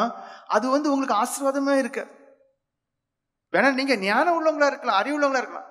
ஆனா தேவ சமூகத்துல தேவன் ஒருத்தனை வச்சு அந்த ஆலோசனை நீங்க அற்பமா எண்ணிட்டு அடுத்தவங்க சொல்றதெல்லாம் பெருசா எண்ணி ஒரு வாழ்க்கை நடத்திட்டு இருக்கீங்க தெரியுமா? அது முறிஞ்சு போகும். இங்க நீங்க பாருங்க, இஸ்ரவேல் ராஜா யோசபாத்துல சொல்றாரு, என்ன பாரு, வணிகத்தை எல்லாம் பெருசாக்கலாம், நாட்டு ஜனங்களை நல்ல செழிப்பா இருப்பாங்க, நம்ம என்ன துறைமுக வணிகத்தை உருவாக்கும், கப்பலை உருவாக்கும். கப்பல்லாம் உருவாக்குறது எவ்வளவு செலவாகும்? முடிவு என்னாச்சு பாருங்க, வாசிங்க. மரசி உரானாய தெதாவாவின் குமாரனான எலியேசர் யோசபாத்துக்கு விரோதமாக தீர்க்க தரிசனம் சொல்லி நீர் அகசியாவோட கூடி கொண்டபடியினால். முக்கியமான காரியம் இங்க தீர்க்க தரிசனம் எப்படி? நீர் அகசியாவோட கூடி கொண்டபடினால். கூட்டம் கூடுது, யார்கிட்ட கூட்டம் கூடுறிய? வெளியாள்கிட்ட. தொடர்பு யார்கிட்ட? வெளியில. அங்கெல்லாம் ஒளிவு மறைவு இல்லாம எல்லாமே ஷேர் பண்றது. தேது உங்க கூட இருக்க மற்றவங்கிட்ட நீங்க அவ்வளோ ஷேர் பண்ணுவீங்க. யாரு? இங்க உள்ளவங்கிட்ட இல்ல, வெளியில. ஆனா தெரியல, அது உங்களுக்கு ஆசீர்வாத தடையே தான். நீர் அகசியாவோட கூடி கொண்டபடியால். எங்க அடிக்கிறார்? என்ன காரணம்? அதாவது இதே பிசினஸ், இதே கப்பல் பிசினஸ் நீ உனக்கு தேவபயம் உள்ள இனி ஒருத்தன் வச்சிருந்தா கூட ஆசீர்வாதமா இருக்கும். இல்ல நீனா பண்ணிருந்தா வரைக்கும் நான் ஆசீர்வதிப்பேன். அதான் அர்த்தம். நீ பண்ணினத கப்பல் பிசினஸ் நீனா பண்ணு, நான் ஆசீர்வதிப்பேன். நீ இனி ஒருத்தன் கூட சேர்ந்து பண்றா தெரியுமா? அவன் துஷ்டன், அவன் சரியில்லாதவன். நீ அவன் கூட சேர்ந்தனால நான் அடிப்பேன். நீ அகசியாவோட கூடி கொண்டபடியினால் கர்த்தர் உம்முடைய கிரியைகளை மறித்து போட்டார் என்றான். அதான் ஏன் காரணம். உன் கப்பலை ஒண்ணு நான் சும்மா அழிக்கல. உன் கப்பலுக்கு ஒரு கேடு வராது, காற்றுல அழிபடாது, வேற எந்த விதத்திலையும் அது அழிஞ்சு போகாது. ஆனா நீ கூட்டுக்கட்டு தப்பா இருக்கிறதுனாலதான் நான் முறித்து போடுனர். கர்த்தர் உம்முடைய கிரியைகளை முறித்து போட்டார் என்றான். அந்த கப்பல்கள் உடைந்து போயிட்டு அவர்கள் தர்சீசுக்கு போக கூடாமற் போயிட்டு முடிஞ்சு போச்சு. வேத பண்டிதர்கள் சொல்றாங்க, சாலமோன் ராஜா, ரெகபயாம், அபியா, ஆசா போல இந்த யோசபாத்தும் முடிவில தள்ளப்பட்டு போன ஒரு சூழ்நிலை ஆயிடுச்சு. நீ எப்படி ஆரம்பிச்ச மனுஷன்? சாலமோனை பாருங்க, தேவன் கூட இருந்தார். முடிவை பாருங்க, அப்படி ஒண்ணு எல்லாம் போயிட்டு. ஆசா தேவனுக்கு பிரியமான ஒரு மனுஷனா இருந்து பலிபீடங்கள் எல்லாம் இடித்து தேவனுக்கு பிரியமா இருந்த ஒரு மனுஷன். முடிவை பாருங்க, அப்படியே போயிடுச்சு. எத்தனை பேருடைய வாழ்க்கை அருமையா தொடங்கப்பட்டது. ஆனா இப்ப உங்க நிலைமையை நீங்க யோசித்து பாருங்க. ரொம்ப பரிதாபம். தேவனை விட்டு நீங்க உங்க நம்பிக்கை கொஞ்சம் வெளியே போயிட்டு அவர் போயிருவாரு. போன பிறகு வாரம் சொன்னாங்க, ஒன்னும் வர மாட்டாரு, முடிஞ்சு. உங்களை நீங்க யோசித்து பாருங்க. கலாத்தியர் 3:3 வாசிங்க. ஆவியினாலே ஆரம்பம் பண்ணின நீங்கள் இப்பொழுது மாம்சத்தினாலே முடிவு பெற போகிறீர்களோ? நீங்கள் இத்தனை புத்தியினரா? ஊக்கமா ஜோம் பண்ண எனக்கு ஒண்ணுமே இல்லைன்னு சொல்றீங்களே, சத்தம் எலும்புலன்னு சொல்றீங்களே, ஜோம் பண்ண வேண்டிய தேவையில்லை இல்லைங்கிறீங்களே, இன்னும் இருக்கு. நீங்க எல்லாருமே ஆவியில ஆரம்பிச்சவங்க தான். ஆனா இப்ப ஆவியில அனல் இல்லை. நீங்க எல்லாருமே ஆவிக்குரியவங்களா இருக்கக்கூடிய நிலைமையில தான் தேவனுங்களை அபிஷேகம் பண்ணார், ஆர்டினேஷன் தந்தார். ஆனா இப்போ உங்களை எத்தனை பேர் ஆவிக்குரியவங்களா இருக்கிறீங்கன்னு உங்களுக்கு தைரியமா சொல்ல முடியும்? கலாத்தியர் 3:3 வாசிங்க. ஆவியினாலே ஆரம்பம் பண்ணின நீங்கள் இப்பொழுது மாம்சத்தினாலே முடிவு பெற போகிறீர்களோ? நீங்கள் இத்தனை புத்தியினரா? பாருங்க, உங்களை நீங்களே யோசித்து பாருங்க. எத்தனை பேர் இப்ப நான் ஆவிக்குரியன்னு சொல்ல முடியும்? இல்ல மாம்சம் கிரியை செய்து மாம்சத்துக்கு உட்பட்டு போயிட்டு உலக ஆசை பிடிச்சிட்டு உலகத்தை ஏற்றங்களை பிரியப்படுத்தாம என்னால் இருக்கவே முடியலை. அவங்களுக்கு ஏற்றபடி தான் முடியுது. எப்படி தான் நான் போராடினாலும் எனக்கு முடியலை. அவங்களுக்கு விழுந்துறேன், அவங்களுக்கு ஏற்றபடி பேசுகிறேன், அவங்களுக்கு கொஞ்சம் வளைஞ்சு கொடுக்குறேன், அவங்களுக்கு கொடுக்கல் வாங்கல் இருக்கு. அதுக்கு அர்த்தம் என்ன? மாம்சத்துக்குரியவங்களாவே மாறிட்டீங்க. எசேக்கியேல் 33:13-15 வரைக்கும் வாசிங்க. பிழைக்கவே பிழைப்பாய் என்று நான் நீதிமானுக்கு சொல்லும்போது அவன் தன் நீதியை நம்பி அநியாயம் செய்தால் அவனுடைய நீதியில் ஒன்று நினைக்கப்படுவதில்லை. கொஞ்சம் யோசிங்க. யோசபாத்தோடு கர்த்தர் இருந்தார், உண்மைதான். எப்போ அந்த மனுஷன் கொஞ்சம் கொஞ்சமா வழி விலகி போகி பிறகு தம் வழி விலகி போனே தெரியாத அளவுக்கு தப்புக்கு மேல தப்பு பண்ணும்போது தேவன் அப்படியே ஒதுங்கிட்டார். அவனுடைய எல்லா காரியங்களிலும் முறியடித்தார். தோல்வியை சந்தித்தார்கள். காரணம் என்ன? ஒன்னே ஒண்ணுதான். நீ அவனோடு கூட்டம் கூடினால், நீ அவனோடு சேர்ந்து கொண்டாய், நீ அவனோடு சேர்ந்து கொண்டதுனாலே, அவனோடு கூட்டம் கூட்டினாலே, அவனோடு நீ ஐக்கியமாய் இருந்தனாலே முடிஞ்சு போச்சு. இங்க நீதிமான் ஒருத்தன் இருக்கிறான். ஆனா அவன் தப்பு பண்ணும்போது அவன் செய்த நீதி எல்லாம் அங்க எடுபட்டு போகும். அவன் செய்த தன் அநியாயத்தினாலே சாவான், பின்னும் சாகவே சாவாய் என்று நான் துன்மார்க்கனுக்கு சொல்லும் போது அவன் தன் பாவத்தை விட்டு திரும்பி நியாயமும் நீதியும் செய்து துன்மார்க்கன் தான் வாங்கின அடமானத்தையும் தான் கொள்ளையிட்ட பொருளையும் திரும்ப கொடுத்து விட்டு அநியாயம் செய்யாதபடி ஜீவ பிரமாணங்களில் நடந்தால் அவன் சாகாமல் பிழைக்கவே பிழைப்பான். பாருங்க, அப்ப இனியும் சான்ஸ் இருக்கு. சரி, இவ்வளவு நாள் இப்படி வாழ்ந்துட்டேன், அதனால எனக்கு என்ன ஆசீர்வாதம்? இதை மட்டும் யோசிங்க. உங்க கூட கடைசி வரைக்கும் இருந்து யாரு? சபையார், இந்த சபை, இந்த ஊழியக்காரங்க, இந்த பிரசங்கிமாரு. கொஞ்சம் யோசிங்க. ரட்சிக்கப்படாத ஆட்கள்கிட்ட தான் பயங்கர க்ளோஸ். ரட்சிக்கப்பட்டு பின்மாற்றம் அடைந்து குறை சொல்றதுதான் தொழிலா இருக்கக்கூடியவங்கள்ட்ட பயங்கர க்ளோஸ். அனுபவமே சரியா இல்லாதவங்க, யாருமே நற்சாட்சி கொடுக்குறவங்க தான் நீங்க பயங்கர தொடர்பு. நல்லா இருக்கு. ஆனா இன்னும் ஒரு வாய்ப்பு தர்றார். இதெல்லாம் விட்டுட்டு இனிமேல நீர் மாத்திரம் போதும், தேவனை பிரியப்படுத்தி தேவனை பின் செல்லக்கூடிய ஒரு நிலைமைக்கு உங்களை ஒப்பு கொடுங்க, நல்லா இருப்பீங்க. அழுது ஜெபம் பண்ண, எனக்கு எதுக்காக ஜெபம் பண்ண தெரியல, அப்படிப்பட்ட ஒரு தேவையே இல்லைன்னு நினைக்காதுங்க. எல்லாருக்குள்ளேயும் ஏகப்பட்ட தேவையே இருக்கு, பெரிய லிஸ்டே இருக்கு. அதை கண்டுபிடிச்சு அழுங்க, புலம்புங்க, கண்ணீர் வெடிங்க, ஆண்டவரே நீ கதறுங்க. நிச்சயமா இறக்குஞ்சுவர். கேட்ட சுவிசேஷத்தை விசுவாசிங்க. 2 காரியம் சொன்னேன். 1, நீங்க ஒவ்வொருவரும் சத்தம் போட்டு அழுது கண்ணீர் வெடிச்சு நான் பாவின்னு உணர்ந்து நீங்க ஜெபம் பண்ணாதான் விடுதலை. பரிசேனை போல நான் ஊழியக்காரன், நான் பிரசங்கியாரு, நான் இப்படிலாம் அனுபவத்தில் இருக்க நினைச்சிங்க, உங்க ஜெபம் குப்பை. வெறுமையாக்குங்க, அழுங்க, புலம்புங்க, கண்ணீர் வெடிங்க. முதல் சுத்திகரிப்பு உங்களுக்குள்ள நடக்கும். முதல் அக்கினி உங்களுக்குள்ள போடுவாரு. அந்த அக்கினி பற்றி எரியும், கிரியை நடக்கும். 2வது காரியம் என்ன சொன்னேன்? கூட்டு கட்ட விடுங்க. நீங்க தேவனை விட உலக சிநேகம், தேவனுக்கு விரோதமான பகன் இருக்கு. தன் தாயையும் தன் தகப்பனும் தன் மனைவி, நீங்க யோசித்து பாருங்க, தன் மனைவியை விட, என்னை விட தன் மனைவி நேசித்தால் கூட அவனுக்கு என் மீது அன்பில் இருக்கு. அப்போ உங்களுக்கு கொஞ்சம் யோசிச்சு பாருங்க. அதாவது குடும்பமா இருந்து உதவி ஊழியம் செய்யக்கூடியவங்களை வரைக்கும் அவர் என்ன சொல்றாரு? நீ உன் மனைவி என்ன காட்டிலும் அதிகமா நேசிக்காதங்கிறார். அப்ப நீங்க தேவனை காட்டிலும் அதிகமா ஏறமா நேசிக்கிறீங்க. இவங்களை கொஞ்சம் யோசிச்சு பாருங்க. எத்தனை பேர் 24 மணிக்கூர்ல தேவனை குறித்த சிந்தனையோடு இருக்கிறீங்க? இல்ல, எங்க ஜெபம் பண்ணும் போது வேற வழியே இல்லைன்னு கொஞ்சம் அவரைப்படி யோசிக்கிறீங்க. ஆனா அதை தவிர மற்ற வேலைகள்ல உங்க சிந்தனை யார் ஓடுது? அம்மைக்கு ஞாபகம், இல்ல அந்த ஆளுக்கு ஞாபகம், அல்ல இந்த ஆளுக்கு ஞாபகம், இல்ல இந்த ஃப்ரெண்டுக்கு ஞாபகம், இந்த குடும்பக்காரங்க ஞாபகம், இல்ல இந்த விசுவாசி குடும்பத்தாருக்கு ஞாபகம், இந்த விசுவாசி இல்லாத அந்த கூட்டத்தாருக்கு மேல அக்கறையும் சிநேகமும் ஞாபகம். உங்க நினைவுகளை நீங்க யோசித்து பாருங்க. உங்க நினைவுகளை யோசித்து பாருங்க. அந்த நினைவுகளை எவ்வளவு நினைவுகள் அதிகமாக அவங்க குறித்து இருக்கு, எவ்வளவு நினைவுகள் தேவனை குறித்து இருக்குன்னு. தேவனை குறித்த நினைவுகள் சொற்பமா இருக்கும். தகப்பனையாவது தாயாவது என்னிலும் அதிகமாக நேசிக்கிறவன் எனக்கு பாத்திரம் இல்லை. மகனையாவது மகளையாவது என்னிலும் அதிகமாக நேசிக்கிறவன் எனக்கு பாத்திரம் இல்லை. கொஞ்சம் யோசிங்க, உங்களை நீங்க யோசிங்க. ஏன்னா இந்த வசனம் எல்லாம் உங்களை பொறுத்தவரை குப்பை மாதிரி. நான் இப்படிதான் இருப்பேன், இருந்துட்டு போங்கன்னு சொல்லிடுவேன். ஆனா உங்களுக்கு நரகம் முடியும். கொஞ்சம் மாறுங்க. என் மனுஷன், நீ தான் ஆசீர்வாதத்தை இழந்துட்டே இருக்கிறா. இது எங்க போய் நிற்கும்னா, ஒரேடியா அடிக்கப்பட்டு ஒன்னில்லாம போய் கேவலப்பட்டு பிறகு முடியும் பரிதாபமா இருக்கக்கூடாது. எல்லாத்துக்கும் முடியும் நரகம் போயிடக்கூடாதுங்க தான் எச்சரிக்கிறோம். கொஞ்சம் உணர்வடைங்க, விடுங்க. தேவனுக்கு உங்களுக்குள்ள உறவை பலப்படுத்துங்க. நல்லா இருப்பீங்க. சபைக்காக ஜோம் பண்ணுங்க, ஊழியத்துக்காக ஜோம் பண்ணுங்க, அடியானே உங்க ஜெபத்தை நினைச்சுக்கிடுங்க. மாறி மாறி எல்லா ஊழியக்காரங்க பசுமைகளுக்கான ஜோம் பண்ணுங்க. ஒவ்வொரு நாளும் நீங்க என்ன செய்யணும், தூரமா போகக்கூடிய ஊழியக்காரங்களுக்காகவும் சரி, சபைகள் இருக்கிற ஊழியக்காரங்க எல்லாருக்காகவும் நீங்க ஜோம் பண்ணுங்க. விசுவாசிகளுக்கான ஜோம் பண்ணுங்க. நோய் வியாதியோடு இருக்கிறாங்க நிறைய ஜனங்கள், அவங்களுக்கு விடுதலை கிடைக்கிறதுக்காண்டி, பிசாசுக்குள்ள இருக்கிறாங்க அவங்களுக்கு விடுதலை கிடைக்கிறதுக்காண்டி எல்லாருக்காகவும் ஜோம் பண்ணுங்க. உதயக்காரங்களுக்காண்டி ஜோம் பண்ணுங்க. எல்லாருக்காண்டியும் ஜோம் பண்ணுங்க. எல்லாருக்கா ஊக்கமா ஜோம் பண்ணுங்க. கர்த்தர் ஆசிரியப்பாராக. ஆமென். ஜோம் பண்ணுங்க. மகா பரிசுத்தம் நிறைந்த எங்கள் பரமபிதாவே ஸ்தோத்திரம். அப்பா பிதாவே ஸ்தோத்திரம். நல்ல பிதாவே ஸ்தோத்திரம். இரக்கங்களுக்காகவே ஸ்தோத்திரிக்கிறோம். அன்பிற்காகவே ஸ்தோத்திரிக்கிறோம். இல்லாத உடைய கிருபைக்காகவே ஸ்தோத்திரிக்கிறோம். நீர் பேசி அறிவித்த திருவார்த்தைகளுக்காகவே ஸ்தோத்திரிக்கிறோம்.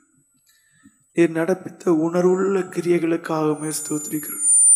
எங்களுக்குள்ளே உணர்வின் ஆவியை கொடுத்து, எங்களுக்குள்ளே ஒரு மனதை கொடுத்து, எங்களுக்குள்ளே நொறுங்குண்ட இருதயத்தை கொடுத்து, எங்களுக்குள்ளே எங்களுடைய நிலைமைகளை பார்க்கக்கூடியதான பிரகாசமான மனக்கண்களை தந்து, இந்நேரம் வரைக்கும் ஒரு மனதோடு ஜெபிக்க கிருபை செய்த தேவனே, அதற்காக உம்மை ஸ்தோத்திரிக்கிறோம் பரமிதா.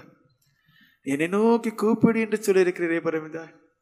கேளுங்கள் என்று சொல்லுகிற தேவனே, ஜெபத்தை கேட்கிறவர் நான் என்று சொல்லுகிற தேவனே, நீர் இந்த ஜெபங்கள் எல்லாவற்றிற்கும் பதில் கொடுக்கும்படி கெஞ்சுகிறோம் பரமிதாய். பலன் கொடுக்கும்படி கெஞ்சுகிறோம் பரமிதாய். விடுவிக்கும்படி கெஞ்சுகிறோம் பரமிதாய். ரட்சிக்கும்படி கெஞ்சுகிறோம் பரமிதாவை. பரிசுத்தப்படுத்தும்படி கெஞ்சுகிறோம் பரமிதாவை. வரங்கள்னாலும் வல்லமினாலும் கிருபைகள்னாலும் நிறைக்கும்படி கெஞ்சுகிறோம் பரமிதாய். உம்முடைய அக்கினி இவருடைய இருதயத்திலே பற்றி எரிய செய்யும் பரமிதாய். நல்ல விதாவை, அநேகருக்கு உண்மை காண்பிக்கக்கூடிய சாட்சிகளாய் ஜீவிக்கக்கூடிய பலனை கொடுக்கும்படி கெஞ்சுகிறோம் பரமிதாய். இடனற்ற ஜீவன் செய்யக்கூடியவர்களாக, ஆவிக்குரியவர்களாகவே நிலைநிற்கக்கூடியவர்களாக, பரலோக வாசிகளாகவே ஒவ்வொருவரும் காணப்படத்தக்கவாறு எரிந்து பிரகாசிக்கிற ஒரு விளக்காக யோவான் ஸ்நானனை போல எப்பொழுதும் தன்னை தாழ்த்தி இயேசு கிறிஸ்துவிற்கு முதலிடம் கொடுக்கக்கூடியவர்களாக ஒவ்வொருவரும் காணப்பட நீர் கிரியை செய்ய முடியாது கெஞ்சுகிறோம் பரமிதாய். நீர் இன்று ஆரம்பம் முதல் முடிவு வரைக்கும் உடைய பிரசனத்தை கட்டளையிட்டு நீர் வழி நடத்த நீர் பரமிதாய். எல்லா துதியும் எல்லா கனமும் எல்லா மகிமைக்கே பரமிதாய். வல்லமையாய் இன்னும் ஒவ்வொருவருக்குள்ளும் கிரியை செய்யும் பரமிதாய்.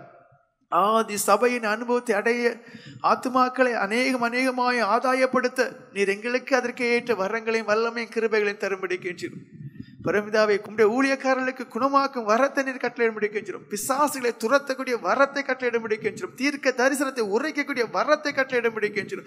அற்புதங்கள் அடையாளங்களை நடப்பிக்கக்கூடிய வரங்களை உம்முடைய ஊழியக்காரர்கள் உம்முடைய பிரசங்கியாளர்களுக்கு ஒவ்வொருவருக்கும் கட்டளையிடும்படி கெஞ்சிடும். ஒவ்வொருவரும் எடுத்து உபயோகப்படுத்தும்படி கெஞ்சிடும். ஒவ்வொரு மூலம் உம்முடைய நாமம் மகிமைப்பட செய்யும்படி கெஞ்சிடும் பரமிதாய். இந்நாள் வரைக்கும் இந்த ஊழியத்தை பரமிதாவை நிலைநிறுத்தி பாதுகாக்கிற தேவனை, இன்னும் உடைய கண்களில் எங்களுக்கு தயவு கிடைக்க செய்தலும். எவ்வளவோ நெருக்கங்கள், எல்லாற்றுடைய கரம் எங்களோடு கூட நடத்துறமைக்காக ஸ்தோத்திரிக்கிறோம். இன்னும் இந்த சபைக்கு இந்த ஊழியத்திற்கு செய்ய வேண்டியதான காரியங்களை நீர் உணர்த்தி எங்களுக்குள்ளே கிரியை செய்து அவைகளை செய்யும் அநேக ஆத்துமாக்களுக்கு பிரயோஜனமாக இருக்கும் கிரியை செய்ய முடியும் கெஞ்சிடும் பரமிதாவே. இந்த ஊழியர் கூட்டத்திற்காக ஸ்தோத்திரிக்கிறோம் பரமிதாவே. நீ அடுத்த ஊழியர் கூட்டம் நடக்கிற வரைக்கும் நாங்கள் உம்முடைய ஊழியக்காரர்களாக இருக்க கிருபை செய்தலும். தேவசித்தம் செய்யக்கூடிய ஊழியக்காரர்களாக இருக்க கிருபை செய்தலும். உம்முடைய ஊழியக்காரன் மற்றவர்கள் சாட்சி சொல்லத்தக்கதான தேவ மனுஷங்களாக இருக்க கிருபை செய்தலும். நல்ல விதாவே, சுகத்தையும் பலத்தையும் ஆரோக்கியத்தையும் கொடுக்கும்படி கெஞ்சிடும். சுகவீனத்தோடு பலவீனத்தோடு இங்கு காணப்படக்கூடியதான பிரசங்கியார்களையும் ஊழியக்காரர்களையும் நீர் குணமாக்கும்படி கெஞ்சிடும். எழும்பி நிறுத்தி உம்முடைய ஊழியம் செய்ய கிருபை கட்டளையிடும்படி கெஞ்சிடும். மற்றும் பல்வேறுமான பலவீனங்களோடு பரமிதாவே, பல்வேறுமான எதிர்பார்ப்புகளோடு பல்வேறுமான தேவைகளோடு காணப்படக்கூடியதான உம்முடைய ஊழியக்காரர்கள் பிரசங்கிமார்களை நீர் விடுவித்து ஆசீர்வதிக்கும்படியாய் கெஞ்சிடும் பரமிதாய். நல்ல பிதாவே, சபைக்கு அவசியமானது, இந்த ஊழியத்துக்கு அவசியமானது இந்நாள் வரைக்கும் தருகிறீர். நாங்கள் வெட்கப்பட்டு போகாத எங்களுடைய நினைவுகளையும் எங்களுடைய காரியங்களையும் எங்களுக்கு தேவையானவர்களையும் கட்டிட வேலைகளுக்கு தேவையானது எல்லாவற்றையும் தருகிறீர். எல்லாவற்றிற்காக உமக்கு ஸ்தோத்திரம். இன்னும் எங்களுடைய நினைவுகளையும் இன்னும் எங்களுடைய விருப்பங்களையும் இன்னும் எங்களுடைய வாஞ்சைகள் எல்லாவற்றையும் நிறைவேற்றி தரும்படி கெஞ்சிடும். நல்ல பிதாவே, விசுவாசிகளையும் அவருடைய குடும்பத்தாரையும் சபைக்கு வரக்கூடிய ஜனங்களையும் அவருடைய குடும்பத்தாரையும் நீர் ஆசீர்வதிக்கும்படி கெஞ்சிடும். கடன் பாரங்கள் நீங்க கிருபை செய்யும்படி கெஞ்சிடும். உடைய குடும்ப வாழ்க்கையை நீர் ஆசீர்வதிக்கும்படி கெஞ்சிடும். பரிசுத்த வாழ்க்கையில் நிலைநிற்க கிருபை செய்தரும். எந்த ஒரு விசுவாசியும் இனி ஒரு நபருக்கு இடர்களா இல்லாத இருக்க கிருபை செய்யும்படி கெஞ்சிடும் பரமிதாய். உலகத்தை கண்ணோக்கி பார்க்க முடியாய் கெஞ்சிரும் பரமிதாவே. அழிவு நாசம் நிர்பந்தமான நிலையிலிருந்து உலகத்தாரையும் காக்க முடியாய் கெஞ்சிரும். எல்லாரும் வருகைக்கு ஆயத்தப்படுத்தத்தக்கவாறு எங்கும் எல்லா இடங்களிலும் பரமிதாவை பாவ அறிக்கை உண்டாகத்தக்கவாறு, நான் பாவி என்று அறிக்கை பண்ணத்தக்கவாறு, இயேசுவே தேவன் என்று அறிக்கை பண்ணத்தக்கவாறு, உடைய வருகைக்கு முன்பாக அத்தகைய ஒரு பயங்கரமான எழுப்புதல், அத்தகைய ஒரு பயங்கரமான இரட்சிப்பின் கிரியை நடக்கத்தக்கவாறு, அந்த கிரியைகளை நாங்கள் கண்ணார காணத்தக்கவாறு நீர் அதைகளை எங்கள் ஒவ்வொரு மூலமாகவும் நீ நடப்பிக்க முடியாய் கெஞ்சிரும் பரமிதாய். நல்ல பிதாவை, இது உம்முடைய ஊழியக்காரன் உலகம் அறிய வேண்டும். ஆதி பெந்தெகோஸ்தே சத்திய சபை ஊழியக்காரர்களை தேவ ஊழியக்காரர்கள், தேவ மனுஷர்கள் என்று சொல்லுகிற விதத்தில் எங்கள் ஒவ்வொருவரையும் எடுத்து உபயோகப்படுத்தும் பரமிதாய்.